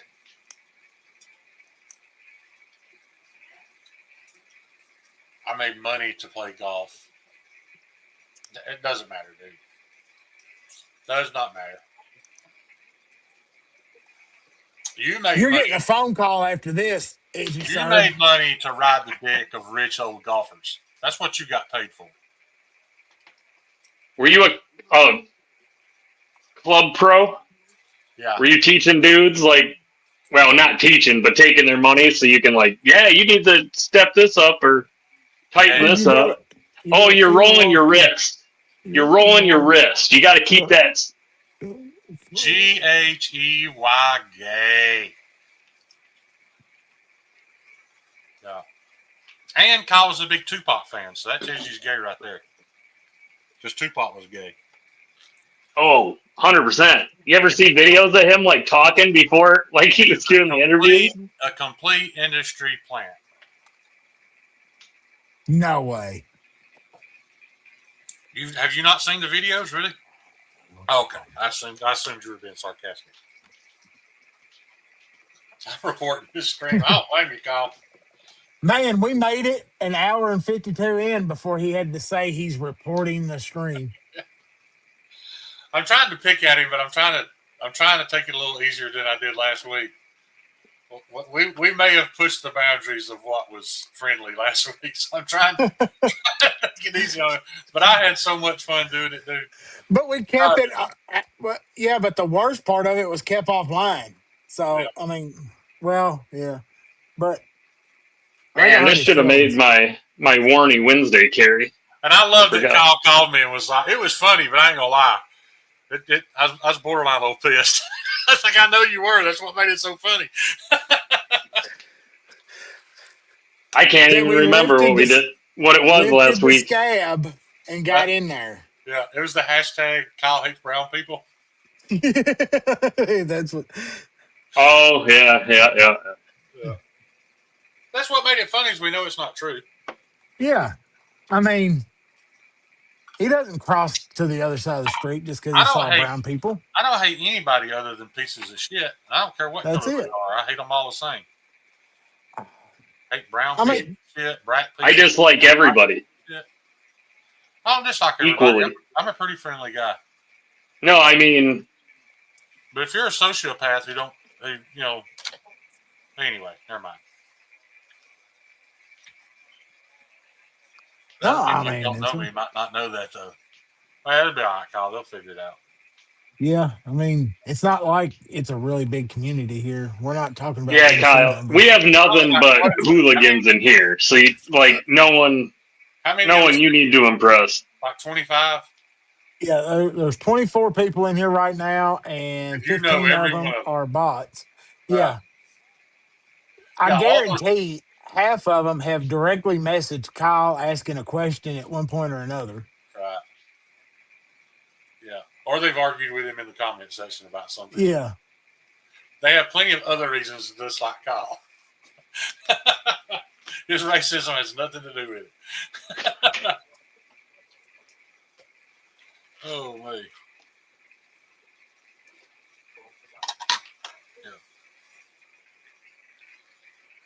Starting to get a little patina. on that pro cut. Oh yeah, it will patina on you. Sure will. What did you do to Tina? I was just wondering if he was in here. Just patina. I mean, not patina. Cheeto. I ain't seen Cheeto tonight. Has not been in here. Yeah, I haven't seen him tonight. My bad, Doug. I got confused there. You were talking about Tina Turner. I was talking about Cheeto. I guess that's racist too. I got two Mexicans mixed up. Damn you, Shane. They look so much alike. I mean, what am I supposed to say? Is it from you hanging out with Kyle so much? Yeah, the brown hate rubbed off on me. Yeah. Cheeto is Outback. Oh my God, that's awful. Oh, and then you get a little butt hurt, and the minute it comes out, the old ass all slam shut. Then he opens the door back up. Yeah. Yeah. Yeah. Don't forget, you started this. Yeah. That shit was funny, but it was borderline starting to piss me off. Oh, yeah. Door. Yeah. I was on my way to pick up my hood from the cleaners. Yeah. Is Tristan talking? Because if I haven't heard him. No, he's muted. He might be bubbling. He might be taking a shit. Oh, okay. Pulling his peat. Normally he doesn't mute for. I don't know. Or he's on he's talking about he might go on strike, so he might be striking the Knifeaholics also. I did get that come in Friday. Oh yeah. The mini. It on is that quite one, a Todd. bit, it is quite a bit smaller. That is a hand stand job I did. If you're ever interested in a hand rub horizontal sanding on a knife, I'm probably out. I'm probably not doing that for you. I'm not saying I wouldn't, but I don't think the price, what it would cost. Well, this one came to me with no edge. It was just raw, and then I put the scales on it and finished it. And so I got you. He passed out an hour ago. we were boring him. I see his hand moving. He's there. Can't beat the message I got the other day. I needed to go live with my people on the reservation. Yeah, Who and said I didn't that? even know. Somebody told Blue that. Yeah, that was pretty funny. I mean, yeah, it's funny's funny, man. Now, if Blue chooses to be offended by it, that's his business. But, yeah, I'm tired of. Well, I mean that's not hilarious, but I'm tired of pretending like things aren't funny. If it's funny, it's funny. yeah. You know, I'm gonna laugh in the privacy of my home. I'm gonna laugh with my buddies, and it's not hurting any damn body. No, You know, it's ridiculous. If you want to tell ginger jokes about Doug, I can laugh at those. You want to tell fat jokes or guys missing half their fucking teeth. Pretty soon we won't have any social scores because we send the wrong memes to each other. Yeah. Yeah, it don't matter. I'm fucked anyway if they go through my internet history. Yeah, if they go through the shit I send Doug, they're probably gonna lock me up. Yeah, I mean no, we don't get locked. We go to a camp to be retrained. I can't wait to go to fucking camp to be retrained. I'll be surrounded by other fucktards like myself. Yeah, we're gonna have so much fucking I won't be fun. in there with that chick that got found guilty of disturbing the peace for calling that. What's up, Stevie? Did you see that? Yeah, that might be why this took so long to start getting patina, Todd, is because I hand sanded it. Yeah. Marco, I can't think of anybody I'd rather go to jail with. I mean, I love Kyle like a brother, but I don't think I could put up with Kyle in a jail cell. But see, because I know he'd be blaming me because it'd probably be my fault we were there. Like I feel like. Yeah, me and you could be in a jail cell. We would watch each other's back. Right. Kyle, I'm sorry, but eventually I'm going to have to trade him for something. Absolutely. I'm about, do you see that motherfucker over there? He ain't got no socks on. He We will trade that dude for a love the can of pot. out in a second. Yeah. I'm like, some fucking hot pot and some noodles? Yeah. Yeah. Throw in a honey bun. We'll tell you what he used to do for a living. Gay. Yeah. He played fucking golf. With no socks on. Yeah. Yeah. They'd love you. Yeah. You know what's the one? I only spent 24 hours in jail. That was enough. I spent 28 days. Nearly spent the rest of my life. But Mine was on New Year's Eve of 2000. Went out, ball dropped. A buddy of mine was having an after party at his house, right? yeah. We had it there. No one was there yet. And both me and my buddy that was with me, we had to piss. So I headed up to this gas station. It was already closed. Yeah. So there was a hardware store that it was dark behind. We went back there, and we're fucking pissing, waiting to head over to this party. Luckily, we had both already zipped up and put it back, so we didn't get indecent exposure or whatever. The fucking Grand Rapids SWAT and police comes flying into the parking lot, dude. I have a fucking gun to my temple, thrown to the fucking ground, face down. There were people in that hardware store stealing the fucking guns.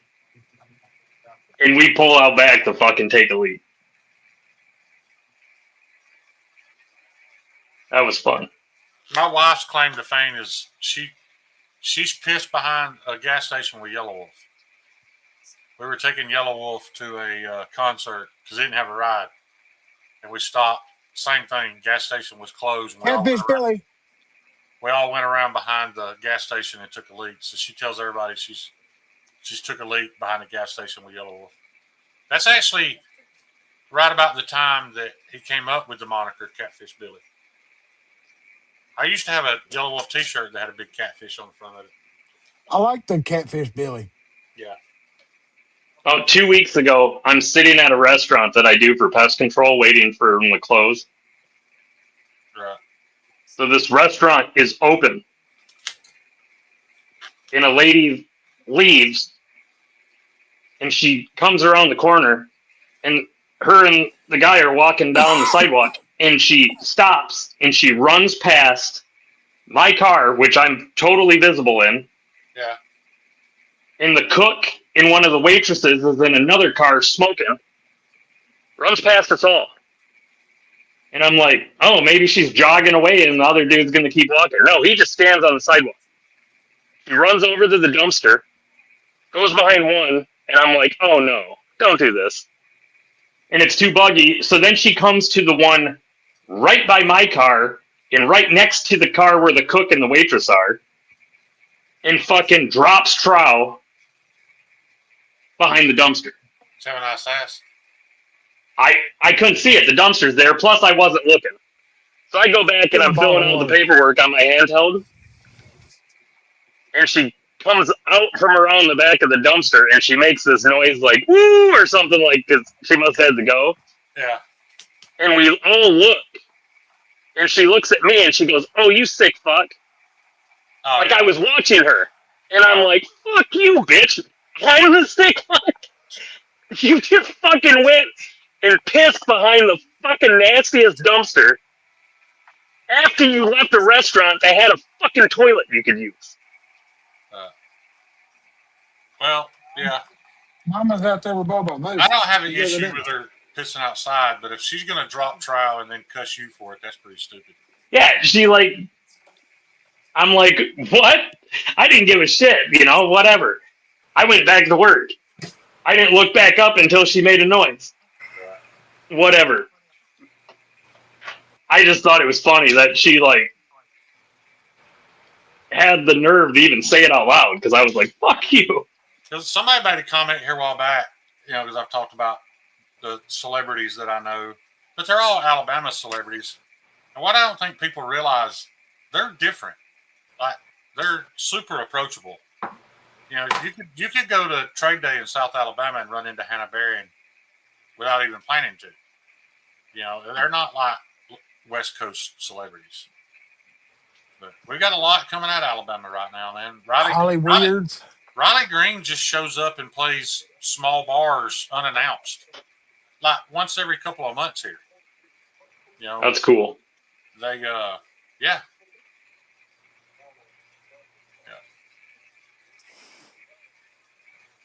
Is Tristan unmuted yet? Yeah, I'm unmuted. There he is. Do homosexuals know that girls have buttholes too? I ain't never thought about that. Look at you now. I don't think gay that's for no reason.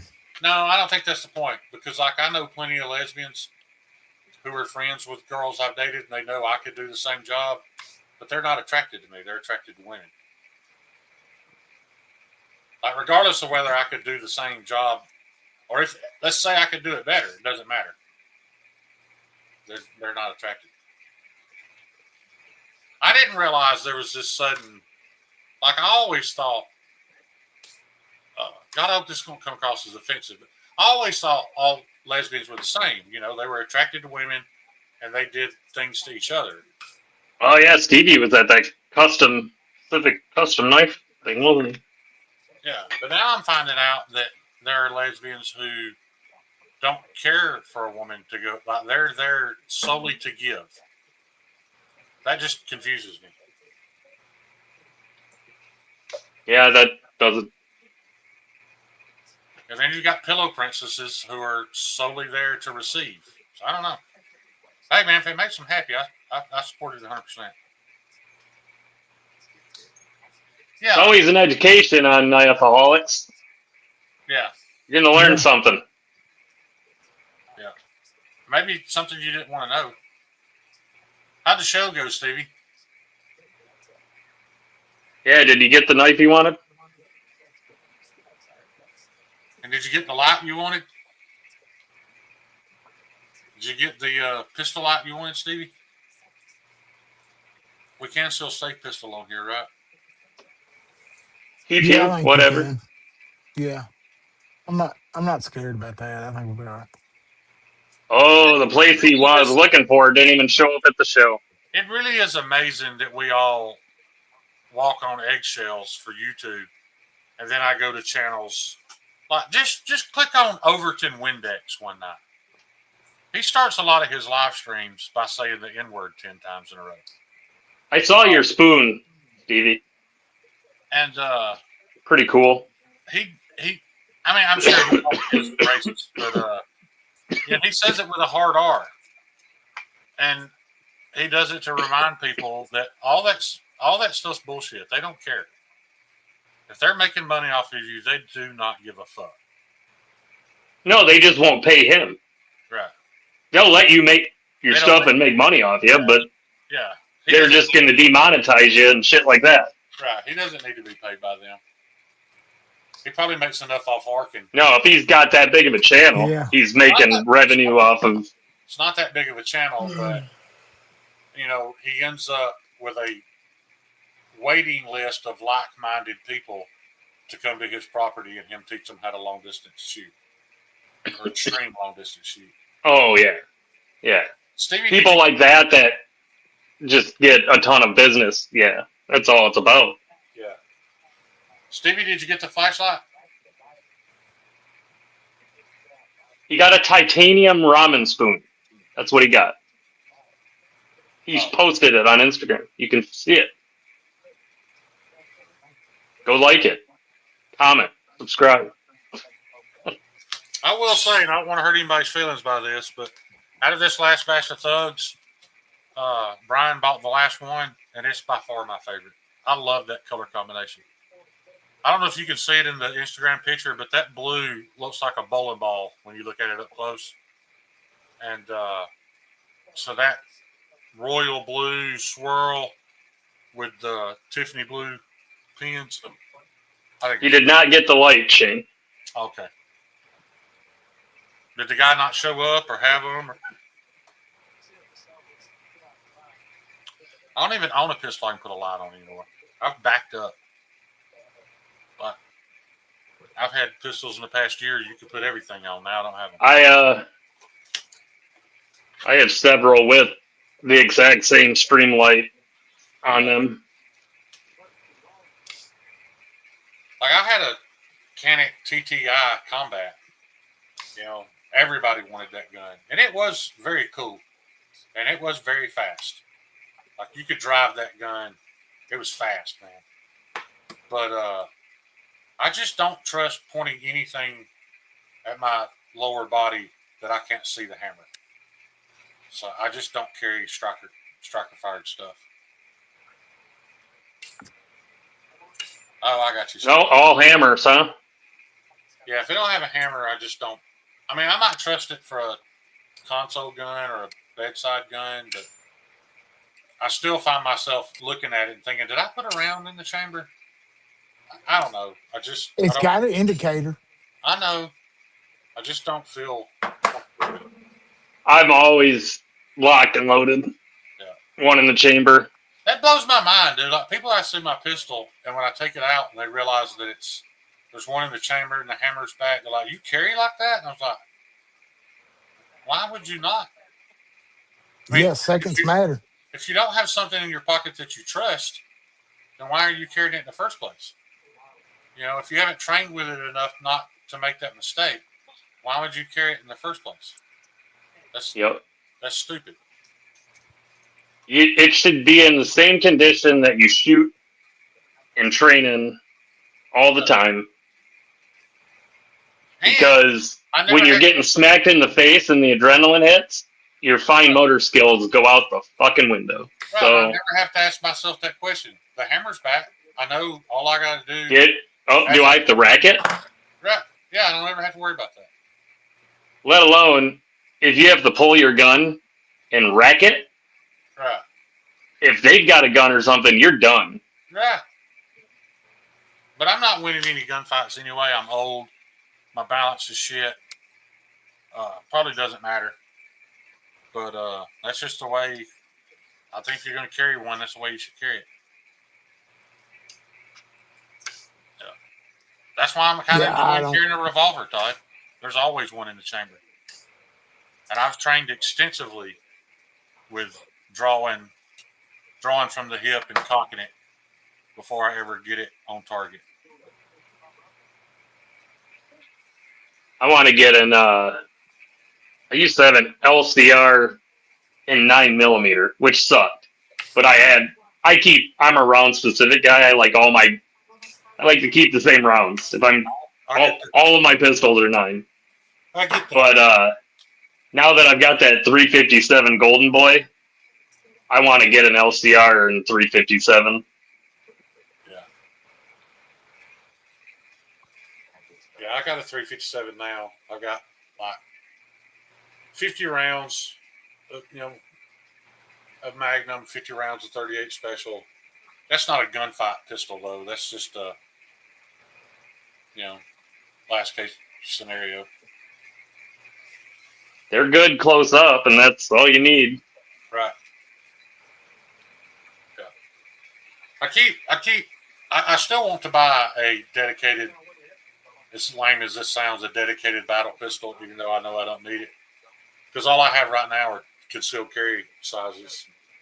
But I can't make up my mind if I want a CZ or if I should just get that Kimber 2011 for $1,000. I don't know, man. I've always been pretty fond of a Springfield. If check out IWI, the Masada. I had one. Didn't like it? No, I had a Jericho. The Masada's striker fired. Oh, that's right. You don't want a striker. Yeah, I had a Jericho and loved it, but a guy just literally made me an offer. He paid me over sales price for it, so I let him have it. And it just kept. That's weird. You can find those on the secondary quite often. I know, man. And he bought especially Israeli stamped ones and shit. Those things are coming into the country like mad lately, like the old police force ones. Dude, he bought it and my Kimber CDS 9 for over what I paid for them retail and bought a Thug from me all in one day. And I took that money and bought a Smith & Wesson, the old police hammer-fired semi-automatic. I don't remember what it was. Kyle remembers. And then wanted it back and bought it back or traded it back to me for the Kimber. Not only did I make money on the sales, but I got the Kimber back at like half of what I paid for it. Like I just benefited left and right off that trade, off that sale. Yeah, the 5903. He wanted it back, so I asked him how he would trade. You know, I didn't fuck him. I just took his deal. The only pistol I've chosen to get rid of that I miss is my PPQ.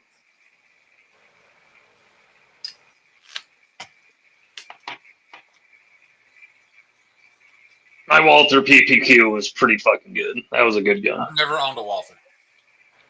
I fired a couple, but I ain't never owned them.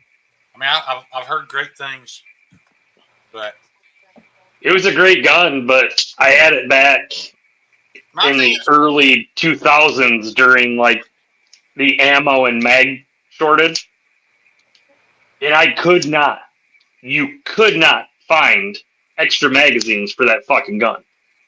Right. And if you definitely mag tag and 50-50 shot, I'm a definitely one is none kind of guy, so only having one or two mags made it an uncarryable gun. Yeah, I agree with you there. I loved how it shot. It was great, but I found one, for sale, and I think they were like $100 and some for one magazine. I'm like, fuck that. That's insane. It was crazy. Yeah, and that's another thing that's hindered me from going down the 2011 train is I don't want to have to pay for those magazines. Because you can buy CZ magazines for about $25-$30 a piece. But you can't buy 2011 magazines for that. That's why they've started making those fucking Glock. Right. 2011 and I appreciate that, but I have never loaded a magazine that I struggle with more than a Glock. Like if I don't have the quick loader, I can get about 2 rounds in it, and that's it. But not to mention their dog shit magazines. The fucking feed lips on them are fucking shit. Yeah, but my hands are jacked, so that's not going to be the same case for everybody. I get that. I use one of those pistol loader things because I got fucked up fingers and they just get cramped closed if I don't. Now, if you get actual Glock magazines, they have a metal feed lip. It's when you get the aftermarket Glock magazines that they're garbage. At least that's been my experience. Those are nice, Kyle. What's Kyle saying? He's got an actual Wilson Combat. My Wilson Combat is a P320, so people probably would run if I pull that out. Cheeto must have got down with the fence. If I wore shoes with no socks, I'd own a fucking Wilson Combat too. I'd own a pistol for both hands and a PCC in the passenger seat, a shotgun in the back seat. You making fun of me? Huh? Are you making fun of me? Do you wear shoes with no socks? No, I actually wear socks, but Oh, you have all those things? I have my M&P with the PC carbine and everything that goes with it. All my stuff is modular. It works. Yeah. I was trying to piss Kyle off and you blew it. Now I fired one the Canic big 9mm. I kind of liked it. Yeah. I don't. But here's the thing, though, dude. Even when you listen, Vito broke loose. Even when you listen, he got out of the yard. When you listen to him talk about Walthers and the Canics and all that stuff, you hear the same thing over and over. It's the best striker fire trigger you can get, but it's only the best of the striker fires. Yeah, you can't. None of them come close to like a Wilson Combat 1911 or a good 2011. So I've just never understood that. People talking about being a trigger snob and they own striker fired. I'm not saying I'm a trigger snob and I own a bullpup rifle. I have shot a lot of guns, both striker and hammer fired. In the Walther PPQ, had the best trigger of any fucking pistol I've ever shot. I've never heard anybody say it was better than a hammer fired pistol. Other than something that's been customized. Right. I'm talking out of the box trigger. Nobody's fucked with it. You haven't done anything. That PPQ is the best fucking trigger I've ever had. I've heard a lot of people say that Canic is as good or better than the Walkers. I don't know. I have a buddy that's got a Canic, and it's a good gun. He loves it. I dry fire. He's got a couple of them now, I think. Like 1,000 rounds a week with a double action old school Ruger, and ever since I started doing that a few years ago, I haven't been as picky on a lightweight or on if it has a longer trigger pull, it doesn't bother me as much now. Right. What's your opinion on that Manix or Manix dry fire system? Do y'all have that? I have one. A little expensive, isn't it? A couple $100.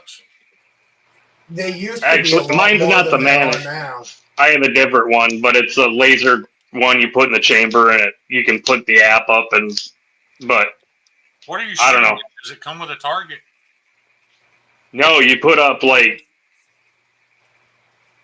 you put your phone on a tripod and you can angle it at the wall, and the camera will read. You can put up paper targets, right? And you're shooting a laser, and where it hits, it'll read whether or not you're hitting the target right. You don't see the laser. You can see it kind of when it hits. So, but I guess you have to try. I mean, it's quick. Not to use the laser to point, though, right? No, you can't point with it. It only goes off when the striker hits the. Oh, okay, I see what you're saying. Yeah, that would be handy, I guess. It's weird. It'll like the app that I have on the phone times your trigger draw and stuff, so you can. I'm not investing that one day. I don't know. I haven't been able to train at all this year. They closed our. Ever since I started doing the dry fire training, like a few years ago now, maybe like 2, 3, my live fire training has gotten a lot better. Like my live fire shooting, my group's got a lot better with a handgun. That's where it's funny. I moved somewhere where I can shoot, and I'm even closer to the big range that I have access to with all the steel we've cut, plus the 300 plus yard long range area, and I don't ever shoot anymore. Hey, y'all want to hear a true statement that'll piss Kyle off more than anything? Here we go. A fat, out of shape nerd training 100 rounds a week with a high point, Kyle wouldn't stand a chance against him with the pistol of his choice. That's true about me too. A guy that is training with the same pistol, shooting 100 rounds a week, if you're not training the same as him, he's going to draw faster, he's going to shoot faster, he's going to shoot more accurate than you, and you're going to die. You no have the confidence. What gun you got. None of that shit matters if you're not. And the only other thing you can do is dry fire, like Tristan's doing. But that's still not as good as actually putting rounds to it. Oh no, you still got to go put rounds in. I wish I had time to do it once a week, but I still like to go at least once a month. Yeah. And that's the most I can make time for it now. And yeah, it's not the same. You got to get the recoil impulse, and you would still outshoot me then, because I'm not getting to train that often anymore. No, I would go more, but it's so expensive. No, that's what I meant. I know you trained at one point in time. Back then, it would have been a different story. My only point is, I like to pick at Kyle about it, but training is everything. What's up, Crispy? I don't care if it's a Ruger LCP, if it's a Rossi 38. If they train with it weekly, They're better than you. They just are. I know, like, my accuracy shooting with my AR, it never seems to fall off. Like, I can not shoot for 6 months and go shoot. I'm just as accurate as I've always been. But my draw and fire from the hip. Speaking of fire, can you guys hear the coyotes? That is definitely a diminishing skill. Yeah, why I There don't was a shot fire? skunk in my yard that sprayed about 20 minutes ago, 30 minutes ago. That's what I was dealing with when my mic was muted. That was fun. Is that what you got, Doug? No, I've been eyeballing it. That's what I want. That's pretty nice. That's a nice one. You get It's a on Kimber. sale. You can get a Kimber for $300 less. I've never had a Kimber though. I don't know. Kimbers are good. I've had a couple Springfield. I've still got one. I've just always liked it. It's Kimber's definitely back on the upswing since they moved to Alabama. I think it's going to be really funny in 10 years when Alabama is the industrial leader of the nation. After all this shit everybody's talked, everything is moving to Alabama. Everything. We're already the largest car manufacturing state in the country. I'd get the Kimber over the Springfield as well. You think? I don't know. I'd like to be able to go out and shoot it. I don't know. If you're a Springfield fan, that's fine. But yeah, at least on that gun, the grip safety makes sense. But does the Kimber on their other striker fires and stuff, it's stupid. Does the Kimber Warrior have a grip safety? I don't know. I'm gonna look it up next. But this is 20 round. Yeah. That might be an MSRP too. They may be closer priced than. No, that's not MSRP. That's at Bud's. I haven't kept up on it, but when those Prodigies came out, they had a lot of fucking issues. I heard that early on. I haven't heard anything recently. Yeah, me neither. I just wanted it to be. Well, it probably hasn't been fixed. Let's look at the. See, it's in 45. It's not 9. It does have. They've got a double stack 9. That MSRP's or that street price is right at $1,000. And you could get a really nice Colt for $1,500. Yeah. We're trying to save him money, and Tristan's like, "Hey, just for $200 more, we can get a Colt. Let's up this fucking shit." Well, I mean, come on, let's. Yeah, Kimber 1911 double stack Warrior. See how much it is. Kimbers, they're nice, but they've gone down in quality control. 938. Yeah. No, they've gone back up in quality. They went down in quality 10 years ago. And since they moved to the Troy, Alabama, I haven't heard anybody have a complaint about any new Kimber. They still have a lot of. I've still seen a lot of issues with them. The issues with them was that they built them too tight. The tolerances were too tight to not be hand fitted, and they weren't hand fitted. So you did have to put about 500 rounds through them to get them to act right. And once you did, it was damn near perfect. But most people don't want to have to put 500 rounds through a handgun, to get it broke in right. They would have been better off building them to a lesser tolerance, and they would have ran better right out of the box. That's not built right, in my opinion. If you sending out guns that people have to shoot through jams for 500 rounds to get it to run in right, that's ignorant. Oh, I agree 100%, but they're not like that anymore. Well, yeah, sometimes you just screw up. Like, so there's the Ruger Mini 14, good gun, great gun. But then they made the Mini 30, which instead of the 223-556 shoots the 7.62, and it fucking blows. No one wants it. No one shoots it because you can only shoot brass case 7.62 out of that gun. chambered it and toleranced it for better ammo. So I was Who the fuck wants to shoot expensive 7.62? Nobody. They want to shoot the steel case shit. I was concerned about that when I got this Kimber because I know typically short barreled or small 1911s don't feed hollow points very well. But I had 5 different plus P hollow point rounds. Now I've only run 1 magazine of each. So 15 rounds of 5 different brands, and it fed them all perfect. I do wish, I would like to have it ported though, because that gun's very snappy. But it's so small. I mean, and there's another thing about the CDS9, if you're interested. A lot of channels are calling that a compact 2011. That is not true. It's not a 2011.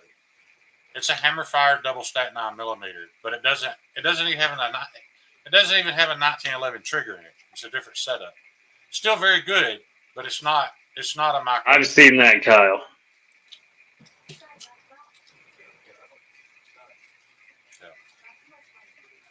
There's some pretty badass lever guns out there.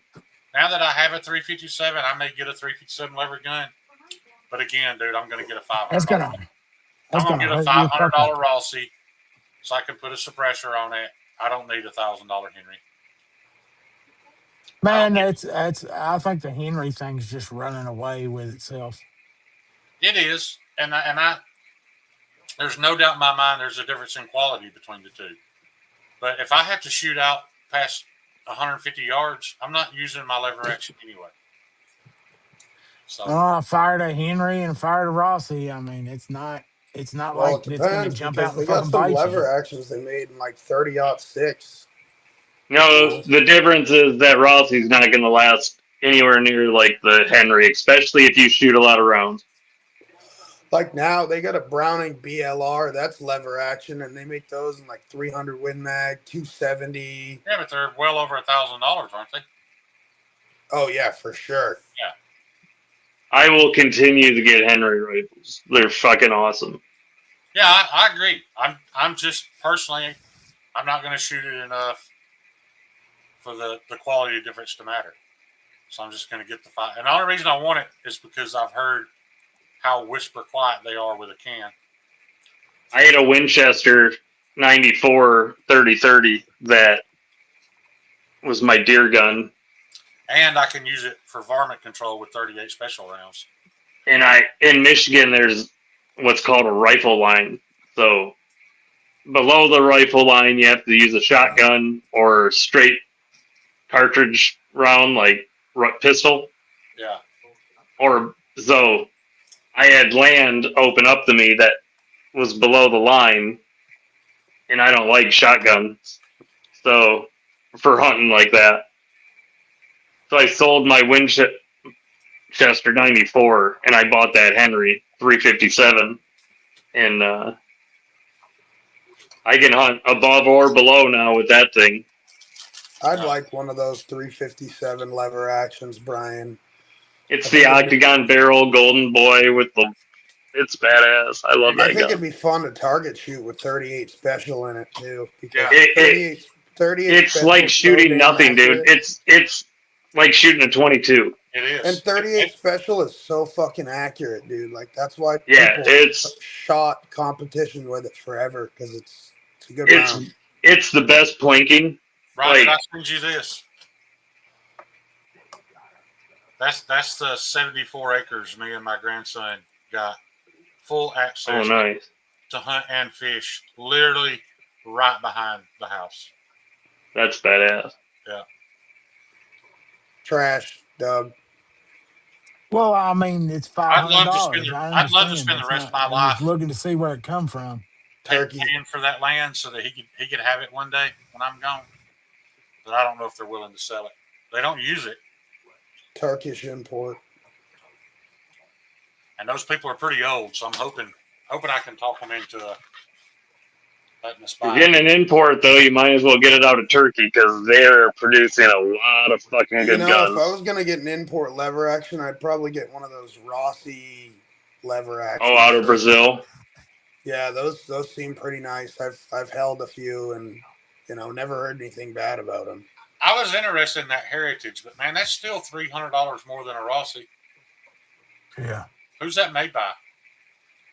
Heritage? I thought Heritage Rough Rider, Yeah. right? Yeah. That seems like a lot of money for a budget brand lever action to me. It definitely is. It may be better than the Rossi though. I don't know. Yeah, I haven't held one, so I couldn't tell you. Yeah. I'd like to though. I'd like to hold one and see how they are because I mean, it See, could I'm be not a one of nice those guys gun. that if I bought a lever gun and the You wood are shitting me. and the wood, So Heritage go ahead. is a subsidiary of Taurus Holdings. Right. So it's got Yeah, out of Brazil. You know, a lot of corporate the lineage, old, manufacturing roots with Rossi. So it's the same company as Rossi, but it costs more? It's got some ties to it. No, Heritage is Taurus. Yeah, maybe Heritage, maybe they're a little higher quality than the Rossi. I don't know. I know a buddy of mine had a Rossi single shot he bought for his son, and they did some 100-yard target practice. He brought me the paper. Literally every round that went through that paper was sideways at 100 yards. 223 had tumbled sideways at 100 yards. That barrel had to be way out of spec. But, Yeah, that's not good. I mean, they hit the target, but they hit it tumbling. Yeah, it must have had some fucking a really bad twist rate. Kyle, don't tell me what to do. I'm going to pay half and get the Rossi. You should get the Henry. Because that's what I can afford. So it's the Rossi or I can't afford a lever gun. And in all honesty, I don't need a lever gun at all. If you own an AR, why would you even buy a lever? I mean, I know what I'm planning to do is dumb because I don't need it.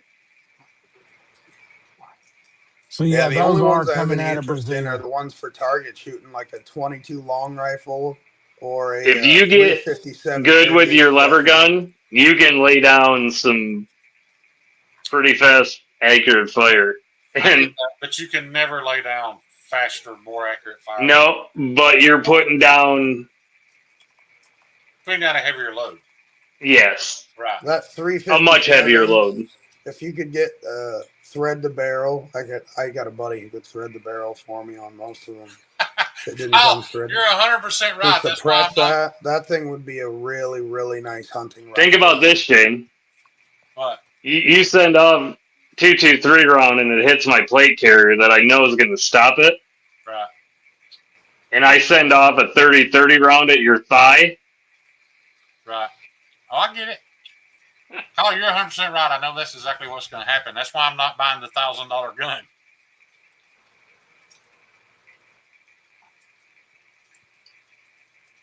Yeah, and Todd, the thing was at 100 yards, That's a pretty motherfucker. It was every round. Like every single round that hit that paper, you could see the oblong shape of the bullet. I want a Henry 22. Again, I ain't paying that price for a 22. One of my favorite ones is that Marlin. If you don't get the Golden Boy, you get one of the stock ones. It's only like $350 to $500. Right. They have some sick revolvers too, Doug. Taylor's and Company. It's just as accurate, and I can shoot faster. Oh, the Ruger's great, but it's two different things. Right. It doesn't look near as good. Even if, like you're saying, even if it's a black, just case hardened, bottom of the line Henry, it still looks better than a Ruger 1022. And if you shoot with it, you'll get better groups out of the Henry. Right. Kyle, you're right. $1,000 is still cheap for anything under $1,000 is an extreme budget gun. Yeah, and then all these fucking tactical douches want to put a quad rail on it and an aluminum stock and make it weigh 13 pounds. I'm all about it. Oh, those lever guns that are tacked out are sweet too. They're cool looking, but dude, if you ever fucking run one, they're heavy as shit. They're not nearly as comfortable. I've run them. There's not much advantage. I agree. They're impractical. You definitely have to figure out how to lighten the weight. Yeah. But I think they look cool as shit. Yeah. You know, I've got a Palmetto State that most people look at and think it's a $500 rifle that I've got $1,500 in. The only thing Palmetto State about it is the lower. The lower doesn't even matter anyways. I bought a $500 It's gun a beast. and started replacing parts when I could have just bought a Colt or several other brands better and spent about the same or less money, and my resale will still be there. Yeah, that's a sick gun, Doug. Not necessarily a price, Todd. It's more the reliability. I actually, if I get something, I test it and I make sure it's reliable. And then if it proves itself not to be reliable, then it goes. Yeah, if it proves itself not to be reliable, I lie about it to a buddy and sell it to him.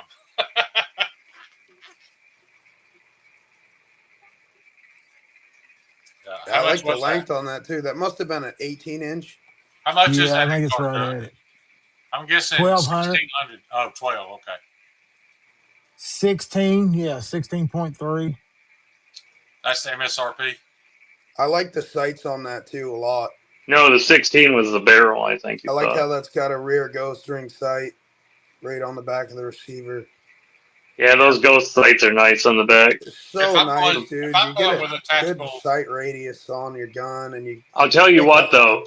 Even the regular buckhorns on the Henrys are fucking great sights. They're awesome. I even like the V-notch sights that they have. You know, the old V-notch ones that have just the white center. Those ones are fine too. Yep. That's something about that motherfucker there. I've always wanted one. But yeah, that's the one I'd rather have, but I can't pay that price. Winchester builds some insane lever actions. Their older stuff. Well, I mean, they've been doing it long enough. They should have fucking figured out by now. Yeah, yeah. Most accurate rifle I've ever shot, actually, what was an AR, and I killed a deer at 281 yards in the fog and mist and rain. But it was a FN AR. And I mean, I'll be honest. I could have bought that gun for less than what I spent on mine. And mine's not as accurate as that one was. Yeah, see, this is one I've been interested in right here, Doug. This Marlin. I've got a Marlin 30-30.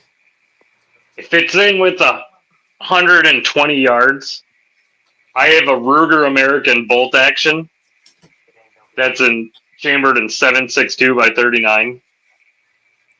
And with steel case Tula ammo, I'll put it within a fucking 50-cent piece every time. That gun is ridiculous. 16-1. I'd drop it here too. That's love 7.62 by 39. Drop. Dude, that's my deer gun. I fucking take go all the time. I drop them just a headshot. Kyle, it's so accurate.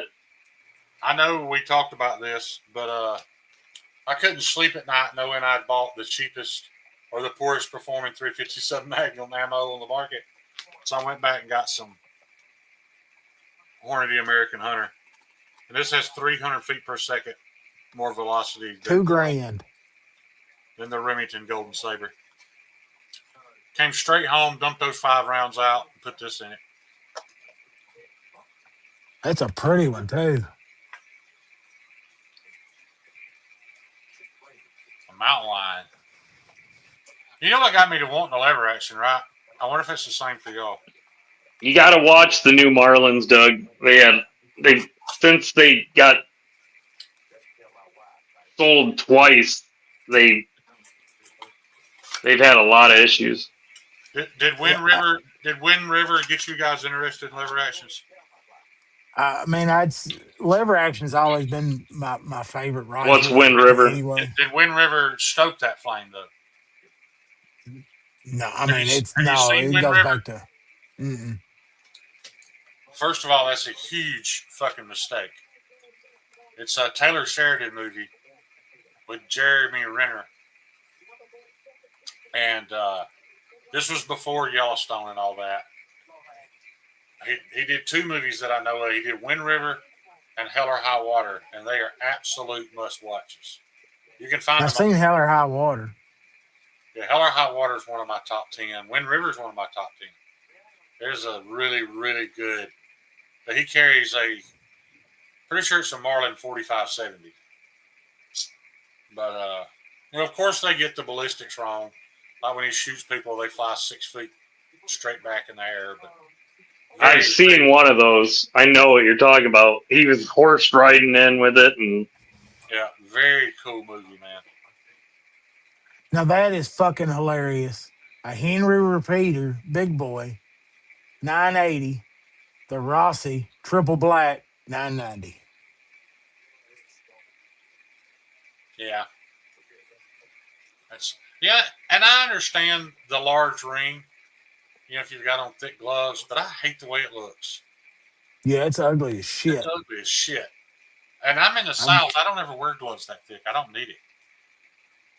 Yeah, I'm not. Yeah, see, that 7.62 by 51. You can reach out with that. Yeah, I'm not fucking shooting horseback. They make a 308 lever action. I bet they. We'll see. Let's see. He just said 7.62 by 51. Those were all supposed to be 357s.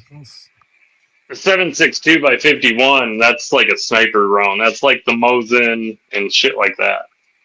Yeah, it's 308 though, right? Comparable to a 308, but it's not 308. They make one in a 300 blackout. I'm scared to buy anything. The ammo's too high, and because it's so high, it's already losing popularity. 308 Winchester, and it's way outperformed by the what's the other blackout? The 8.8 blackout, or the 8.6 blackout, whatever it is. And if you want a lever action in 308, it's either going to be a Browning or a fucking Henry. Is what it looks like. Have you guys watched any of the ballistic gel on the 8.6 blackout? It makes no sense that a round can travel that slow. It spins super fast, like super fast. But it's not traveling that. And dude, it obliterates everything it touches. I have no interest in any of the newer ammos until they've been around for like 20 years. Yeah, because some of them just fucking disappear, and then you got guns that are worthless. Right, just the projectile's like this long. I mean, the projectile is as long as the casing, maybe longer. And it just, I mean, dude, it is nasty what that bullet does on impact. Yeah, 1 in 15. 8.6 black, harder to get. I know. I know that. I'm just saying, if you're gonna, buy a gun for that purpose, for the, being whisper quiet, I don't know what the difference in the price per round is, but I'd rather have the 8.6.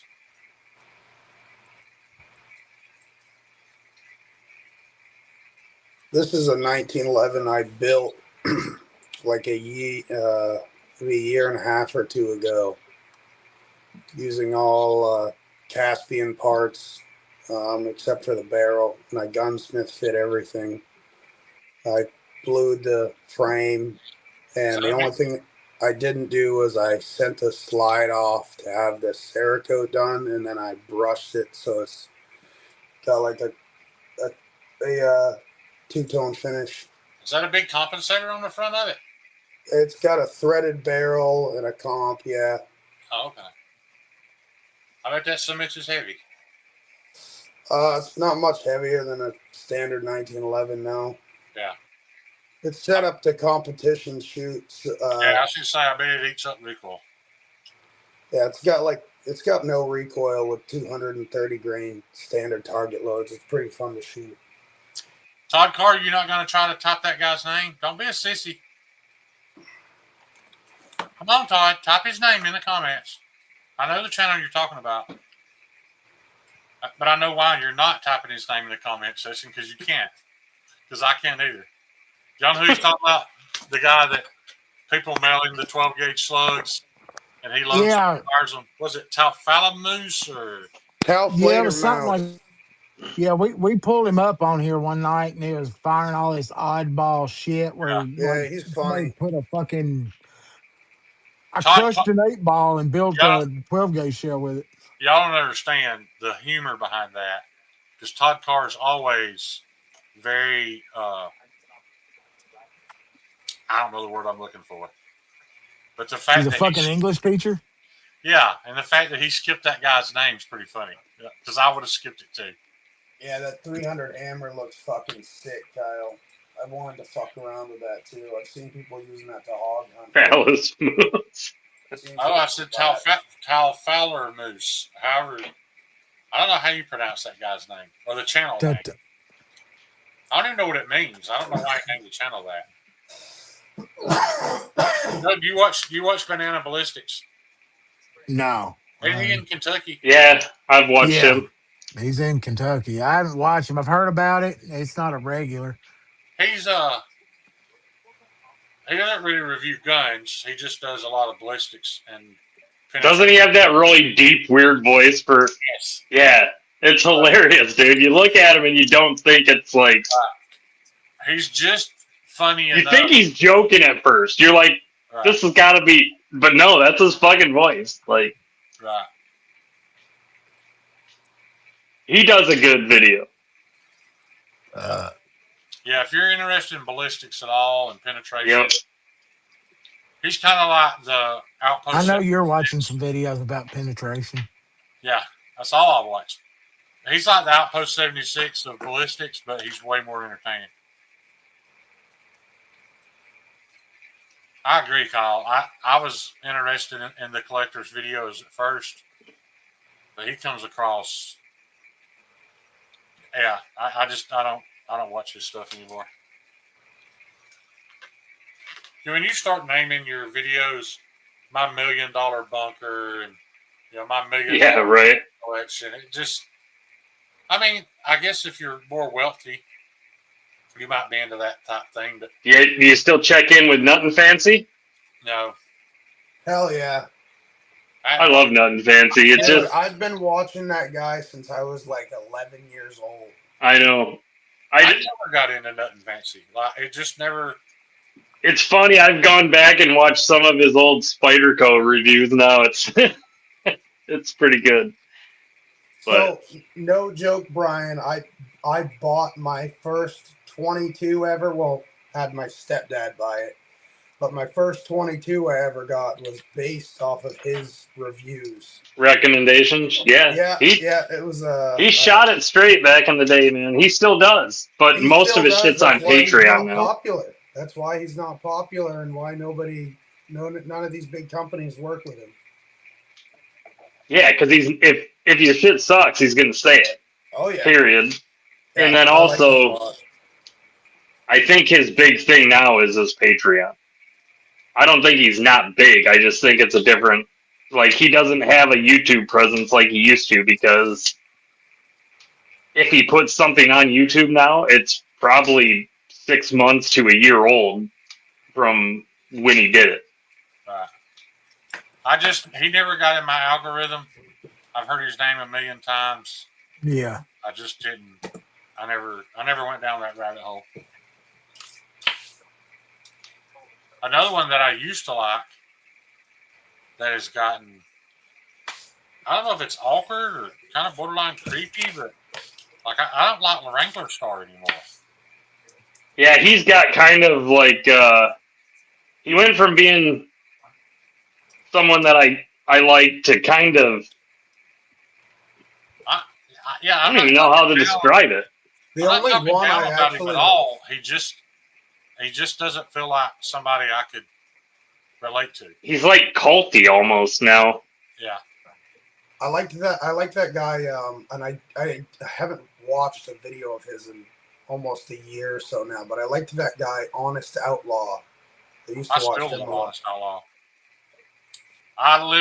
Honest Outlaw can say something, and I take it for 100% the truth. That might not be healthy, but he has never let me down. I've never felt like he would steer me wrong. And until he does, I'm going to believe everything he says. I have I have a Canik Meta SF9 whatever. It's something short frame or long frame, some bullshit. They got too many fucking letters and numbers in them. But I bought that. Yeah, why is that up on the screen?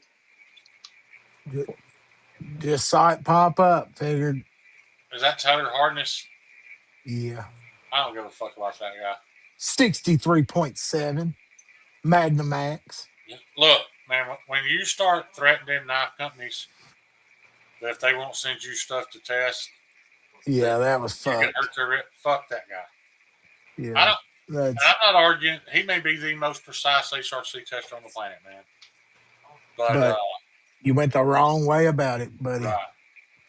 I mean, seriously. When you start accusing other people's tests of being inaccurate or whatever because there was a point difference, you'd set up 5 HRC testers beside yours, and you're highly likely to get a point difference on any. Well, the problem is if the stories are true of what he's done to knife companies and manufacturers behind the scenes and what he said, we're taking someone and he's kind of like the accountability person, yet he has no morals if that's really the truth, right? Like, our accountability person has no, so who knows, but... Well, let me ask you this. We'll use you in this situation, Brian. That K390 was heat treated by Brian Kim and was tested in the mid 65s. What if you sent that knife, that Joke Wolf to Tyler Hardness? He tested it and says it's 63. What would that do for my reputation? I don't know. I don't think it would help it. I wouldn't appreciate it because I know Brian Kim tested it, and I trust Brian Kim because Tyler Hardness doesn't know anything about heat treats or any of that shit. He's just a guy that bought a HRC tester to start a YouTube channel. So, and I think I liked this stuff when he first started, and it was somebody sending a knife in, and it was just honest to goodness. It's interesting if we're seeing just the numbers, and I like that, and it's cool. I think it's good to see the numbers and that someone is putting that stuff out there. But I'd almost like to know if that was all the stories I've heard of what he's done behind the scenes in this, that's just shitty. That's what I thought. Kyle said it. He doesn't, and I thought that was the case. He doesn't even own that machine. He works for a place that owns that machine. He has some sort of qualification testing he went through to be certified on it, but he doesn't own it. People don't understand how it is to tweak a screw just a hair and come up with a better or worse result than you want. The thumbs on, whether the thumb's on the scale or not. Yeah, there's things you can do to make a knife test better or worse than what it actually is. And if you're the type of guy who doesn't have a moral conscience like he does, or threatens people to get his way, I don't want that guy testing anything of mine. Yeah, I would love to know if the whole conversation was, I can do this, and I'm gonna get some free shit. Wait and see. And if that's the way it started, then he can pack sand. It's the same thing as every one of the this is the best knife I've ever seen. This one's best. This is hold on. No, I got this one in the mail today. This is the best one I've ever seen. Even my boy Javon, we've been friends for a long time. How many times have I heard Javon say, "This is the sliciest little knife I've ever handled"? You can't say that 1,000 times. That's not because of your wording. It's the slicest. John pissed me off once because I'd already made him the fret. I knew what the blade thickness was. I knew what the height was. I knew what the bevel angle was. And then he shows this knife off that I know it is scientific. It's mathematically impossible for that knife to be slicier than the fret. And yet, he still said, it's the sliciest little knife I've ever used. No, it's not. If he's working at a place and he's making money using their equipment, if they find out, I don't know how most places are going to fire you doing that shit. Right. Yeah. But that's just what I was getting at. I didn't say that to call John out. I said that because that is the content creator mentality. They get in this groove where they say positive things. They get an affiliate link. If I had stuck with making content and wanted to make money off of it, I probably would have fell into that trap too. Once the money started rolling in, and I didn't. I'm sending his boss a clip of it. I'm just too lazy, I guess, to get affiliate links.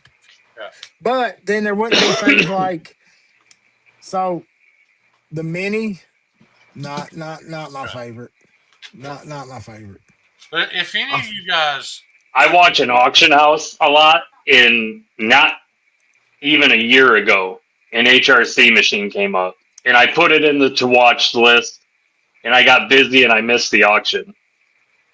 And it wasn't a real fancy one like that, but it was a working machine out of a shop, and it fucking went for like $25 fucking. What did? No one knew what the fuck it was. What did? I missed a hardness testing machine. Look, I wouldn't pay $25 for it. Here's the thing people don't understand. Like when Billy at Apex Alchemy bought his tester, and I'm not bad mouthing Billy. I'm not saying his test weren't. When he bought it and hauled it home in the bed of his truck, nothing he ever tested mattered. Because he beat it up like that. You can't just it bouncing going down the interstate. It's off. It just is. That's just you got to be able to It's got to be able to be calibrated. Right, and it's a machine. When we talk about being calibrated, we're not talking about putting the tester block on and making sure there's way more to calibrating than that. When you take that thing apart and see all those little dangling weights and springs, and that's a very complicated piece of machinery. So if you don't have a certified technician deliver it to your house and set it up on a stable platform and calibrate it, you can't say any of your results are 100% legit. You just can't. That's why I say if I would have got it for $25, I would have had it properly looked over and installed somewhere. Yeah, if you were willing you know what I mean? If you were willing to pay $200-$300 to have it checked out, and that's nothing if you get the machine for $25. There's one right here in Gadsden I could probably get, but I'm not willing to pay the money to have it done. Just not going to do it. That's the thing too. It wasn't that important to me either, but I did miss the auction. But I probably still wouldn't have bought it. You don't care about HRC. No, I don't care about HRC on some stuff. I test my knives, and if the edge holds up to what I think it should be holding up for the type of steel it is, then I like it. If it doesn't, then it may be soft or it might have an issue. I worry about the HRC on my knives. I worry about the HRC on a Spyderco with a super steel. Past that, if I even bought it, if I own it, it's because it's not because I cared about the. Like, I could care less about the edge retention on this Emerson. I don't know what the HRC is, but I've only sharpened it once. Yes, and I use it a lot. They were all anywhere from the high 64s to the mid 65s. So, and they could have been harder, but Brian did it. That was Brian Kim's heat treat. Getting a little bit there, Shane.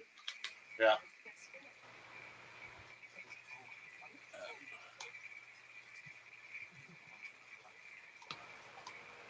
How's everybody's collectible stuff from the 250th anniversary of the United States holding up? All that's increased in value? Has it? I won't buy anything.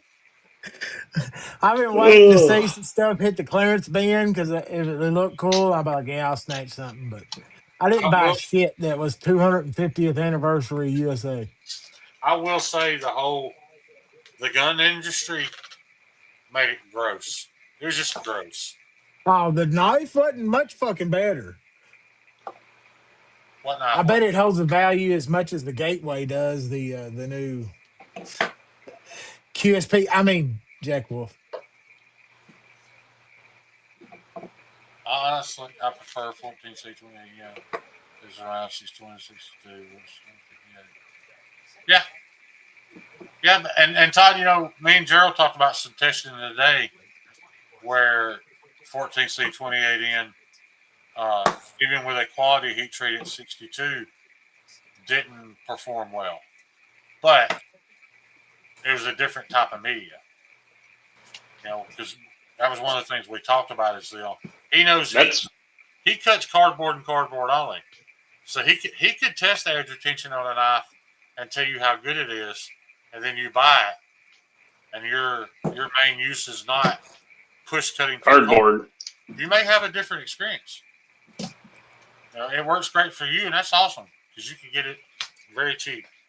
I want a 14C high hardness knife from you. That's what I've said that multiple times. I asked Gerald about my 14C and Nitro V running them so hard, and he was like, well, theoretically they should have better edge retention. He's like, and I've looked at the chart at 64, you've barely lost any toughness. He said, but nobody has tested it. It's entirely possible that it doesn't hold an edge any longer than one at 62. And I tell you, so I've always been transparent about that. You know, I'm not telling anybody that at 64 it cuts longer. But I'm gonna make a very rudimentary 1 inch. I just want it over 60. If it's over 60, I'm happy. Because if you look, most of the 14C out there, you're lucky if you get it to 60. Right. But most of the production you get, it's 50 to 60 is the range. Right.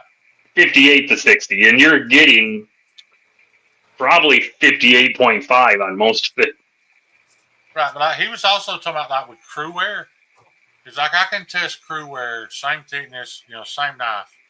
Because these people sent him these very rudimentary little knives that nobody would ever buy. They're just purely for testing. He's like, and the difference between 61 HRC crew wear and 65 HRC crew wear, it's like 40 feet. He's like, it's good. He's like, but as the HRC climbs, it doesn't make those massive jumps like some steel does. And he only said that because, like he was saying, he's like, you know, your 14C or Nitro V, it's entirely possible that it's only gained a little. Whereas some other steels, a 2-point jump can be. Yeah, unless you're testing it, he's saying it may not be worth the effort you're putting in to make it that. Just hit the thing, though. That's the thing, though. Other range. There is no effort. Tough one, Moon. Easier and cheaper to run a steel at a higher HRC. Well, I take that back. It's maybe that's not true because the grinding's a little longer, wears out more belts. But the only difference between 62 HRC crew wear and 65 or 66 is where you dialed your temper oven to. Everything else is exactly the same. It's just, did you temper it at 400 degrees or 300 degrees or 350 or 325? You know, all that, every 25 degrees in temperature, you get, on crew wear, you get about a 1 point difference. Now, there are some steels that you can also, you know, you can soak at a higher temperature for a longer time and get the HRC up there. But I am curious. Dude, you need to get a vacuum and some cryo equipment. I've got cryo. Oh, good. I asked Gerald that today, too, because I cryo in a insulated 5-gallon bucket with kerosene and dry ice. And I asked him if he thought getting a Dewar's and liquid nitrogen would be worth it. And he said, man, you might get a half a point. So it's a very small. Is it better? Yes. But it's a very small amount of better. So I'll eventually do it. You know, just so I can get the best result I possibly can. But, you know. No, that's a very good point. And when he's been questioned about that multiple times, and he's very transparent about the fact that, hey, this particular steel may have did a better job at a different thickness or a different edge bevel. He'll tell you that's entirely possible. But he tests everything the same because it's the only way he can make the test repeatable. You're right, Kyle. Nitro V doesn't show that cryo. Any improvement with cryo? Yeah. It hasn't shown any. So that's Nitro V, AEBL, and 14C. They don't show any improvement in cryo. And when I do those steels, I do cryo them, but I cryo them in a deep freezer because it doesn't show an improvement. I throw it in the deep freezer mainly to suspend it, to suspend the molecules, so I can go home and come back the next day and do the temper. You know, that way, you know, when I get into the heat treat and I'm tired and it's late, I don't have to sit around for another 5 hours doing the temper. That's literally the only reason I do it. But if I'm doing Magnamax, S90V, then yeah, I have to go spend $40 to buy some dry ice and do it the right way. You're 100% right, Todd. It makes it's so much easier, dude. And I wasn't doing it. I wasn't pre-grinding before heat treat until I figured out that you can, and it makes it way faster. Because I see people on YouTube all the time pre-grinding a stainless steel. That's just scientifically incorrect. Because if you pre-grind the bevel, even if you've got more grinding left to do, once you took it from flat to have it at an angle, when you put it in your vise between those two aluminum plates, that means the plates aren't touching where the edge is going to be. There's an air gap there. So you're not cooling that steel down fast enough. The spine's plenty hard, but the edge is soft because the plates didn't touch it. And a lot of people do it anyway. Which is the opposite of what you want. You want the edge hard and the spine soft. Yeah. Yeah, I want to figure out a way to set my jig up where this, quarter inch of the spine sticks out the top of the vise, where it don't get clamped at all. Just to add, if I can add strength that way, I'm all about it. But I know y'all hate when we get into these heat treat talks, but they are quite boring. But yeah, if you see a guy on YouTube, getting us ready for bed. Yeah, Doug's about ready to cuddle up to Mama and watch some heat of the night. No, she's probably waiting for popcorn here in a minute. Oh, I'm about ready to hit the hay. I'm tired. I'm exhausted. We went tubing today. I was on the river all day. Got sun. Did you pee in the fucking water? Damn right. Isn't that mandatory? Has anybody ever been in the creek and not peed in it? Go on a tubing trip. People drink fucking 18, 19 beers and they never step foot in the dirt. I didn't pee in the water. Yeah, he didn't. Liar. Dirty liars. I like when people pull over, and you beach for a minute and then everybody walks to the middle of the river and then comes back. What are they doing? Don't be downstream of that because you're getting crop dusted if you are. At least you're in the fucking river and not at the fucking water park where it is recirculated pee-pee. Right. Hey, have y'all seen that thing on Instagram that you fart into and then it's got this ball that collapses and blows? Those air shooters? No, I don't know. It fires a fart. Yeah. It's an air cannon, but you can fart in it and shoot that. I know that the response is a plastic bag on the back. Yep. Yeah. I know the responses on those videos. You know, those are actors, but I'm just curious if it'll actually blow the fart over there where you can smell it. That far, yeah, be interesting. I know a couple guys that can clear a room, so I bet it would something that stagnant would probably be heavy enough to fly across the room. I don't know exactly what Todd and Kyle are debating, but my local wing joint recently they lost their contract or something with their hot wing supplier, and now the hot wings are about as big as your pinky, like they're that big, and they didn't change anything about the way they cook them. So not only are they tiny, you're not getting very much meat for the same money, but because they're smaller and they're being cooked for the same time at the same temperature, they're burnt the fuck up. So yeah, that sucks. Kyle is technically right. You put a bunch of knives in an oven, and some of them are thicker than others, the heat treat's not going to be the same. You know, the placement in the oven, depending on where they were hung, the heat treat's not going to be exactly the same. And if you think they're not putting different thicknesses, you guys have heard me talk about industry standard a lot.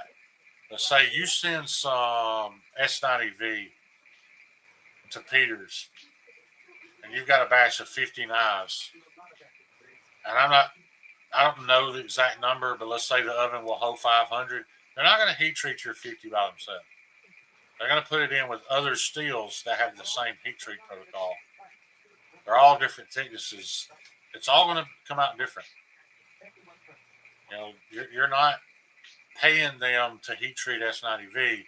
You're paying them to turn the oven on and for it to hit 1950 for 15 minutes and then flood the chamber with gas to quench it. Tiny what? Shane, how about Pinkies on a big hand. Tiny pinkies on a big... I don't have big fingers. That's why I hate Glocks. My hands are big, but my fingers, I can't even wrap around like, you know. I don't like the grip angle of Glocks. It's not the angle. When I wrap around something, that's how much room I've got. That's why I like thin knife handles. That thick stuff just don't fit in the palm of my hand. Yeah, it is a fat handle on Glocks. But. Yeah. Because they use fucking polymer magazines, so we got to have a wider grip. Yeah, they got to reinforce the magazine well more. Not everybody does. I don't know. I have noticed, though, the Gen 6s, they are starting to fit me better. I don't know what they've done. They're not near as uncomfortable as they used to be. I've owned one Glock, and I got rid of it shortly after. Shadow systems, which like it uses it's interchangeable with aftermarket Glock parts, but they give it a 17-degree grip angle, so it's a lot more like a 1911. I've never understood that. Why make a pistol that when you pull it up, it's not at a natural point of aim? They figured it out in 1911. That's what I mean. I like the 1911 angle. It's way better. The angle. And I shoot it so much that if I go to shoot a Glock, yeah, my first shots until I start getting used to it again and are always low left. Right. Yeah, I just don't get it. I appreciate Glocks.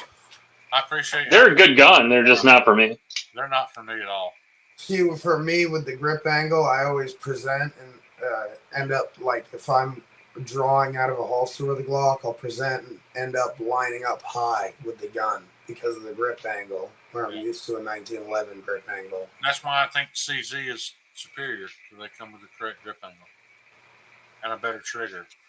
Oh my goodness! I agree. I think the CZ those thing CZs are awesome. I've had I've quite a few, the hammer fired ones and striker fired, and they're great. I just got the P10F last year, and that gun's awesome. And I have the it's what, $480? I'm happy with my M&Ps. I have an M&P. I have SIGs too. I have IWI. I've gotten rid of my Walters. I've gotten rid of my Glocks. I got rid of a lot of it. I'm just M&P. Way to go. I got the M&P Performance Center comp last year with the polymer frame, not the aluminum one. And that gun's decent, but honestly, for a comped gun, it's because they poured it out they poured it out the barrel, but they counter drilled it and took all the rifling out. So by the time it hits the port, it's just a big expansion chamber. So it doesn't work that great. I wasn't that impressed with how expensive the gun is. That's why I brought that up earlier. I was talking about, that I was thinking about getting a Kimber Warrior, but I mean, for that price, I can get a Shadow. So I might as well get it because it's a better gun. You get a Colt for that price, literally. Yeah, single stack. I'm surprised you're not a P226 guy, Shane. I've never shot one. I don't know anything about them. I know what they are, but look, when I decided to for wanting to be hammer fired, I mean that's the way to go right there, buddy. Also very expensive. You can get one with a decocker. When I decided to start carrying like 20 years ago, I went and handled everything. So that Glock that made me hate them was probably a Gen 1. I don't know. But, yeah, that might be true, Shane. If he doesn't like the thicker handles, he's probably not going to like the 226. The best feeling gun I've ever put in my hands, ergonomics, point of aim, all that, was the CZ.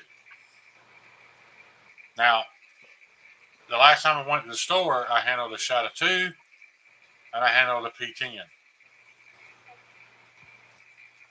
I couldn't feel. Oh, yeah, that's another gun I do miss. I couldn't feel. I had the Legion 226, but I couldn't feel any difference in them. I do wish I had that one. And I kept thinking to myself, this gun is less than half as much as that gun. But I've done this so many times that I've not bought the Shadow 2. I bought something else and I get rid of it because it's not a Shadow 2. And I'm afraid if I buy the P10, I'm still going to have buyer's remorse because I didn't get the Shadow 2. Oh, I've been going through that same thing, and I promise you, you will still want the Shadow 2. I know. Because I have wanted that Shadow 2. I've probably done the same thing you have like 20 times. I've put it in my cart online, been like, oh yeah, that's a good deal, I should get it. And let it pass. Because even a good deal, I found one for $1,000, brand new. It was $1,000. If that's what you want, that's what you get. I know. Yeah, I mean, why? The problem is, Brian, I've always been poor my entire life. So I've had to settle. And I keep convincing myself that, and this is 100% true, the P10 will fill every role I need it for. It's all I need. But it's not the Shadow.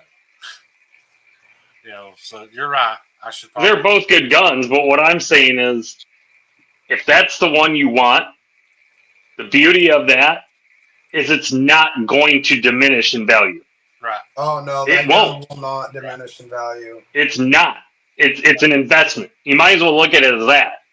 If you're like, I've never had money, that's a lot of money.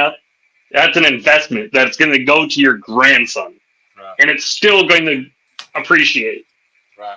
You're right. I mean, I know that's the correct answer. That's what I should do. But what happens is I'm not very good at saving. And I understand that one. One day I'll be at the gun store with $500 in my pocket and realize I can buy the P10 right now, today. And I'll buy it instead of putting that money up. Yeah, but then it's just like back when you were talking about the Chinese knives, getting that quick adrenaline dump. That's all you're getting, and then you're going to be pissed off. Yeah, and then you're going to lose money on that gun to get rid of it. Yeah. And what's sad is I'll regret it and be mad at it. And it's not. No, you won't lose money. You'll probably get what it's worth. But it's a CZ. It's a damn fine firearm, but I still will have a little cloud of darkness around it because it's not the Shadow. I got a P09 CZ. That's hammer fired. I like that gun too. That's what I'm talking about. I don't know why I said P10. I'm sorry. The P10's a striker fired. Yeah, I meant the 09. The 10, there's a 10 that has, I thought they have both striker and hammer in the 10s. They could. I don't know for sure, but my P10 full size, the F, is a striker fired.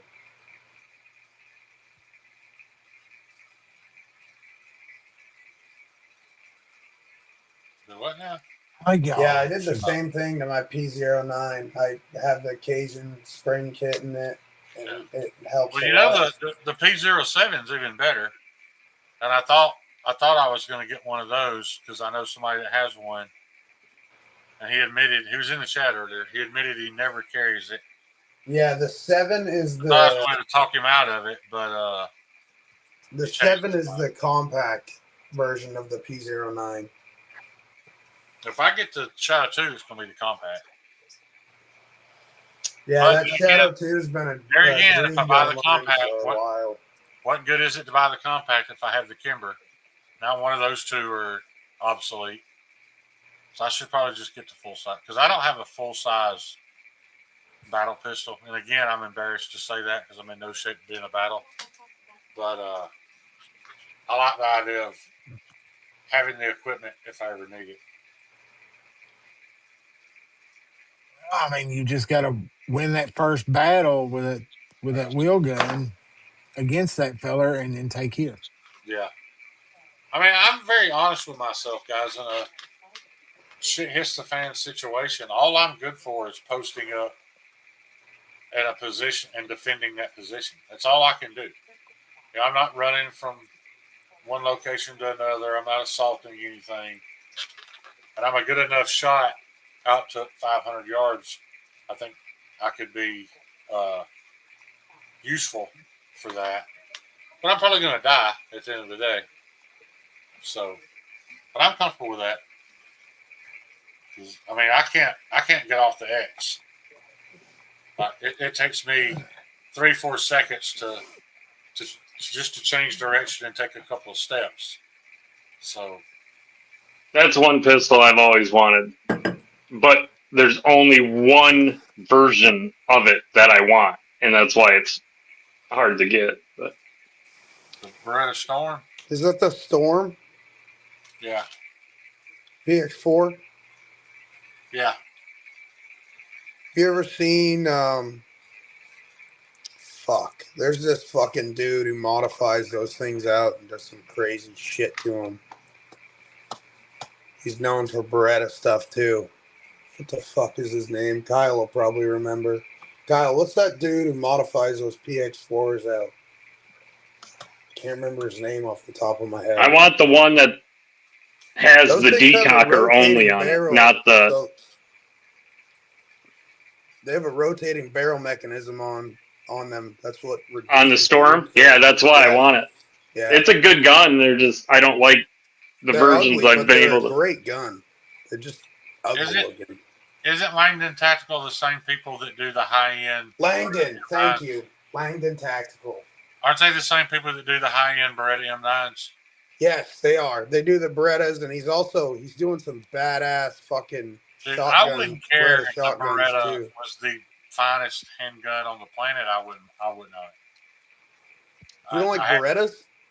I don't like the M9. Man, I love the M9. It's a great gun. From my experience in the military, they were garbage. Maybe that was just because they were military versions. Because they've been beat to shit and handed off and yeah, he shot all the wore out ones, man. And new M9. They were wore out. You're good correct. Shooter, man. Get one that isn't worn out. They're not bad. Granted, they're heavy. Again, they have a very girthy grip. To me, they do. You don't like girthy. Well, how many times we got to tell people that? Yeah. You just need to get a single stack 1911. No. There's double stacks that fit me just fine. This Kimber I got fits me fine. The CZ fits me fine. Just certain guns don't. The Canics have a wicked narrow grip, too. I do kind of regret getting rid of that Terran Tactical Combat. Have you looked into just for that new USA made one, Shane? I haven't. So they're doing a compact, and it's ported from the factory. They're like $500-600, and they're USA made. They're Tanics. Well, this is what's weird. I wish I could show it, but we can't. I know on a 1911 you can get a comp that goes on the front of the gun, and it attaches. It attaches to the Picatinny rail, yeah, or not the Picatinny, the 1931. No, I've seen that, but I've also seen one that attaches to the front spring plate. Like it replaces the front spring plate. Oh, okay. And I've seen that for 1911s where they replace, yeah. But I don't know if that'll work on this Kimber. Because it's not technically it looks just like a 1911 from the front, but if it's, if the bore axis is off, then it wouldn't work. So I don't know. Well, I do know that Kimbers aren't standard to regular 1911, so I would do. I kind of wish I had got the CDS9. It was $200 more because it did come with a rail underneath, so I could have done that. But I got the classic, and it doesn't come with the underbarrel rail. So that gun's very snappy with plus B.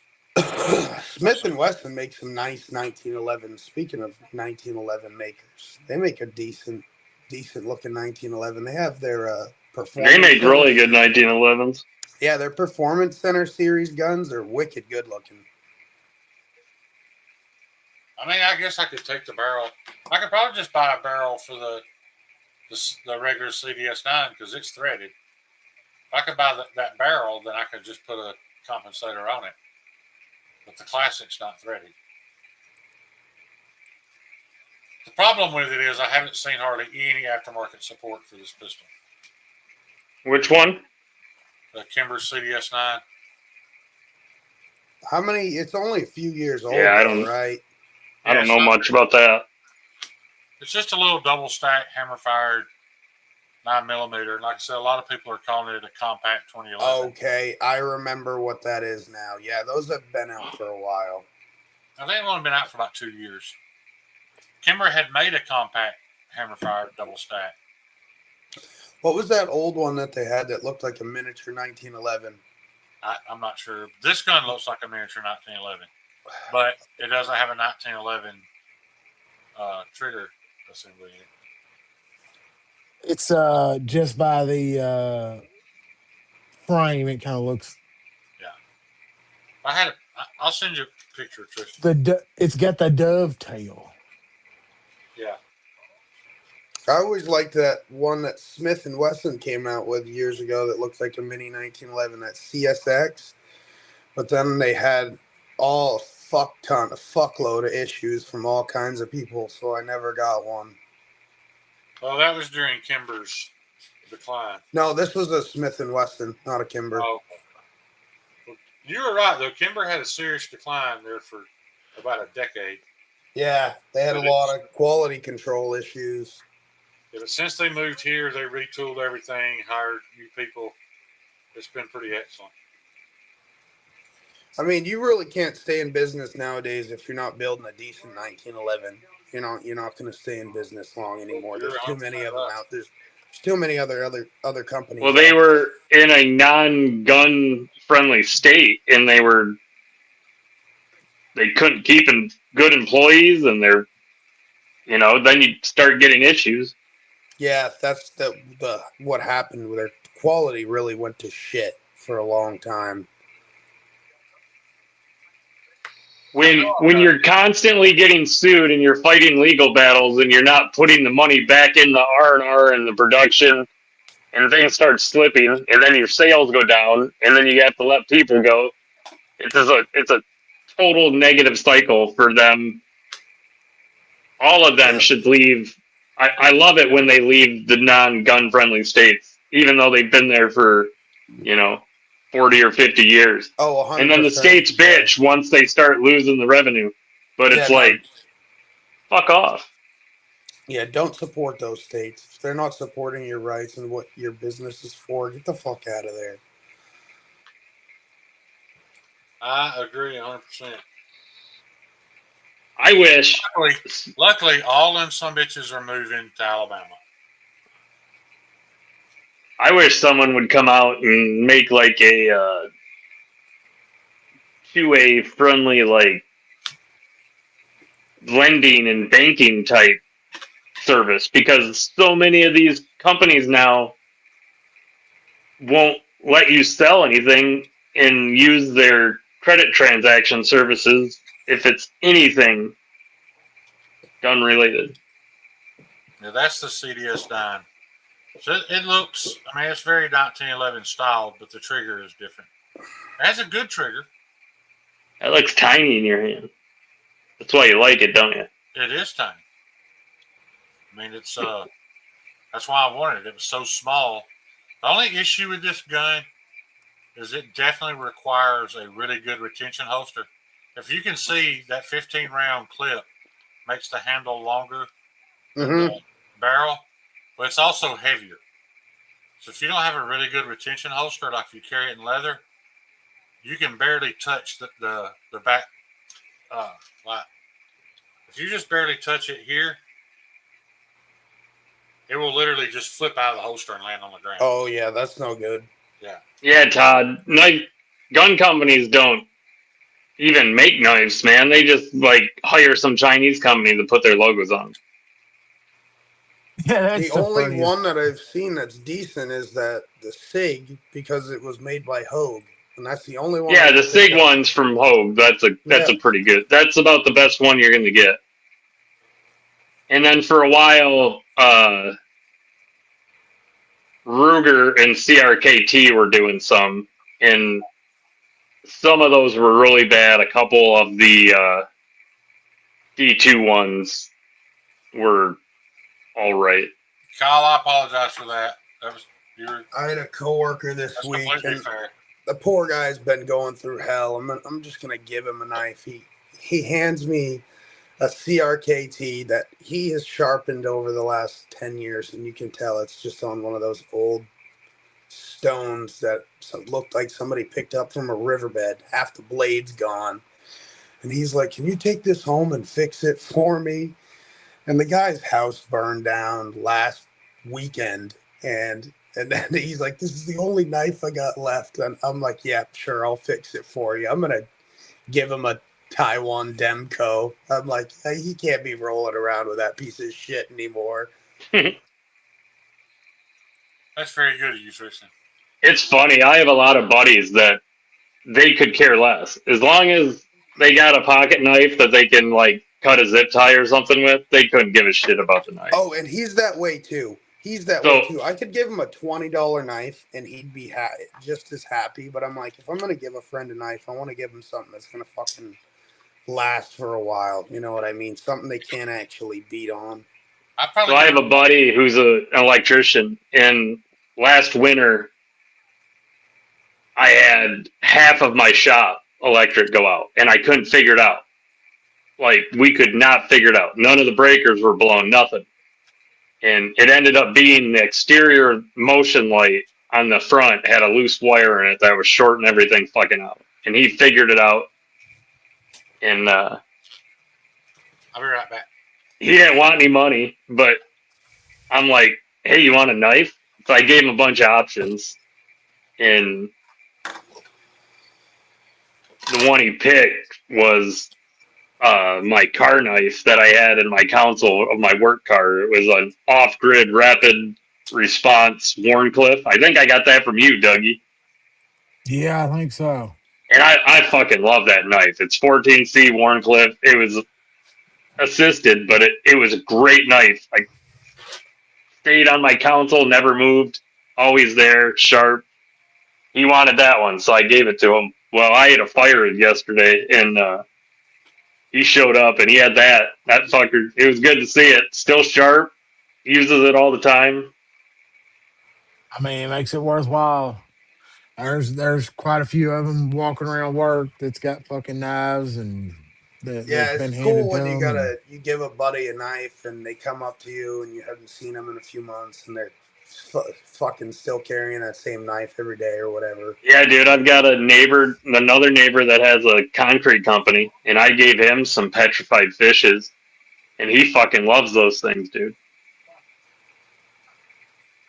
And then you watch them transform in, and then they finally they want a bench mate, or they want a spider co, or when they get the bug. Yes, I got That a is coworker that every day it started out I would play with my knives, and then he started wanting to check them out, and he just bought his first decent knife. It's a Vosteed, so it's not anything too crazy, but decent. And he's getting the bug already. It's funny to see that. Tell you what, as far as Chinese companies go, I'm not gonna lie, I like most Vosteeds I've handled. Oh yeah, 100%. I'll agree with. I haven't held a Vosteed that I'm like, this knife's a piece of shit. And that's coming from someone who was pissed when the original raccoon fucking failed on me. That thing bit the shit out of me, dude. Yeah, I wasn't in the knife scene when the all those knives came out that were failing. I came in right after, and when I came in, just a little over a year ago, I've owned like 5. They've all been fucking awesome. We're talking about Vosteed. Yeah. I'm just kidding. I still have one that I really like. This shilling cutter, man. It's not a looker by any means, but this fucking blade shape is It's fucking so awesome. good.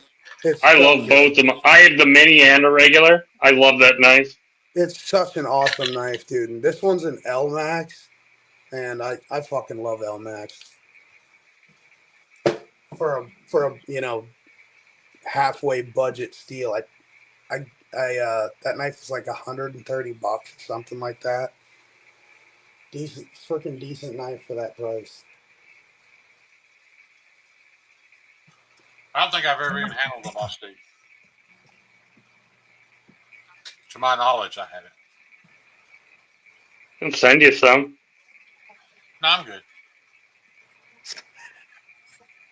Vosteed is the reason why I quit doing videos. And I was standing at their table at Blade Show with John, and they wanted my email address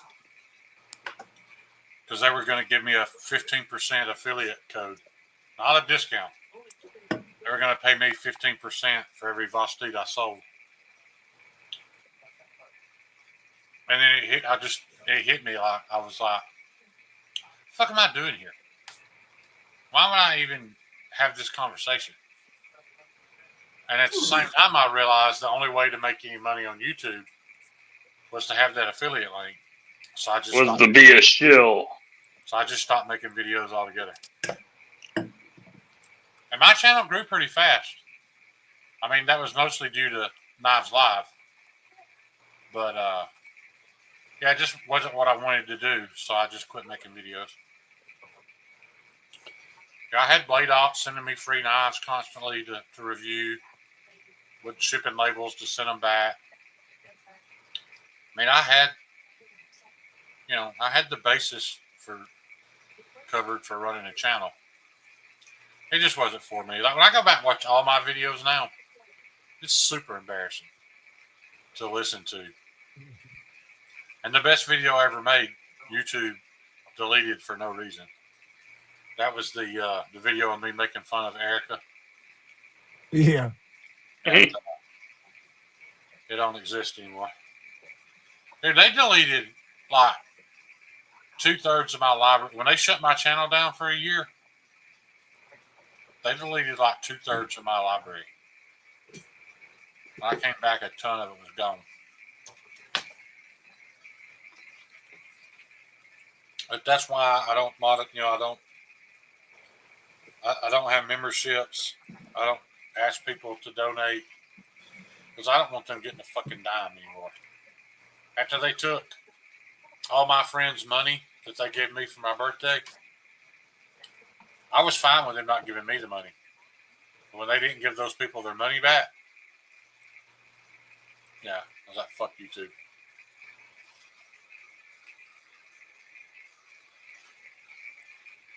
So angry. So that's why I mostly only watch people doing, testing or talking about the technical side of knife making, or I watch Outdoors 55 because he's funny, and he's starting to get a little shilly. So I don't know how long that'll last. And I watch everything that Outpost 76 posts, everything he posts. But that's relative to my passion. He's posting edge retentions yet. Because I'm literally crashing. I'm fixing to go eat popcorn with Mama. Yeah. I could It's probably... been a good hangout with y'all. Yeah, I'm ready to call it. Bluminati hit us. There was a super chat from Kentucky on Big Blue tonight. Because Big Blue Nation. Thank you, Blue. Funny. Bluminati. I will call you before I go to sleep. A short from back in the day when the button lock dropped, I was like, yeah, I'm loving this thing. And like, not even a week later, I was making the say it ain't so. That fucking thing cut the shit out of me. Man, before I go, it's the funniest thing. So all week long, 1,000, 1,200 views on the shorts. But for some reason, at least 1 or 2 days during the week, it'll drop to where I get 10 views. It makes no sense. No matter what you do. They just didn't put it in front of anybody. Yeah. Like they pick and choose when they're going to put it in front of It's ridiculous. I'll make something that's a stupid photo that I don't think, okay, I'll post it. People love it. It'll go big or something. 1,000 views plus. Something I think is worthwhile, I'll post 10 views. Dude, I've tested it, Doug. I posted a short one time. I don't even. It got 27. I just post pictures of what I like now, Brian. I'm like, oh yeah, it's kind of like Yep. my charity today. I'll post. I don't even give a fuck anymore. I'm like, whatever. That short got 27 views. So an hour later, I reposted the exact same short. Same. I didn't change anything about it. Got 47 views. I waited another hour, reposted it, got 1,700 views. Yeah. So it's also the time of day when you post it too. Yeah. I know that matters, but it doesn't. It's not a well over 1,000 view difference. I don't think. You never know. All these YouTubers spend all this time trying to, and until you have a representative at YouTube, you're not gonna figure it out because they do whatever the fuck they want. Yep. And I'm just gonna keep posting the same dumbass videos I post, and y'all just keep commenting on it. I feel bad. People actually watched it on my. I just went into my YouTube because I was looking for that old video. I haven't put a YouTube video up in over a fucking year. Have a good night, Todd. And I'm still getting views per week. Yeah. My squirting video, my squirting tutorial is by far my most watched short. And all I did, I titled it squirting tutorial. So I showed them how you do it, like this. And then I went from doing this to having a bottle of Febreze, squirting it in the air. It was just sarcasm. But because it's sexually oriented. I don't even really watch knife content on YouTube anymore, as crazy as that is to say. What's strange, though, is it went from... That video was well over a year ago. And it went somewhat viral last week. Just out of nowhere, had 31,000 views. A year later. Yeah, you never know. Yeah. I'm going to bed, going to sleep, guys. I love y'all. My appreciate you. My old fish channel. I've got fish review shit of like filters and stuff. 33,000 views.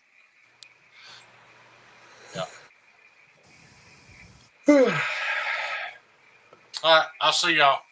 Yeah, same back. Later, guys. Stay sharp. Yeah, Stay sounds safe. good. Thanks for hanging out with us, everybody. Have a good night, y'all. Yeah, have fun.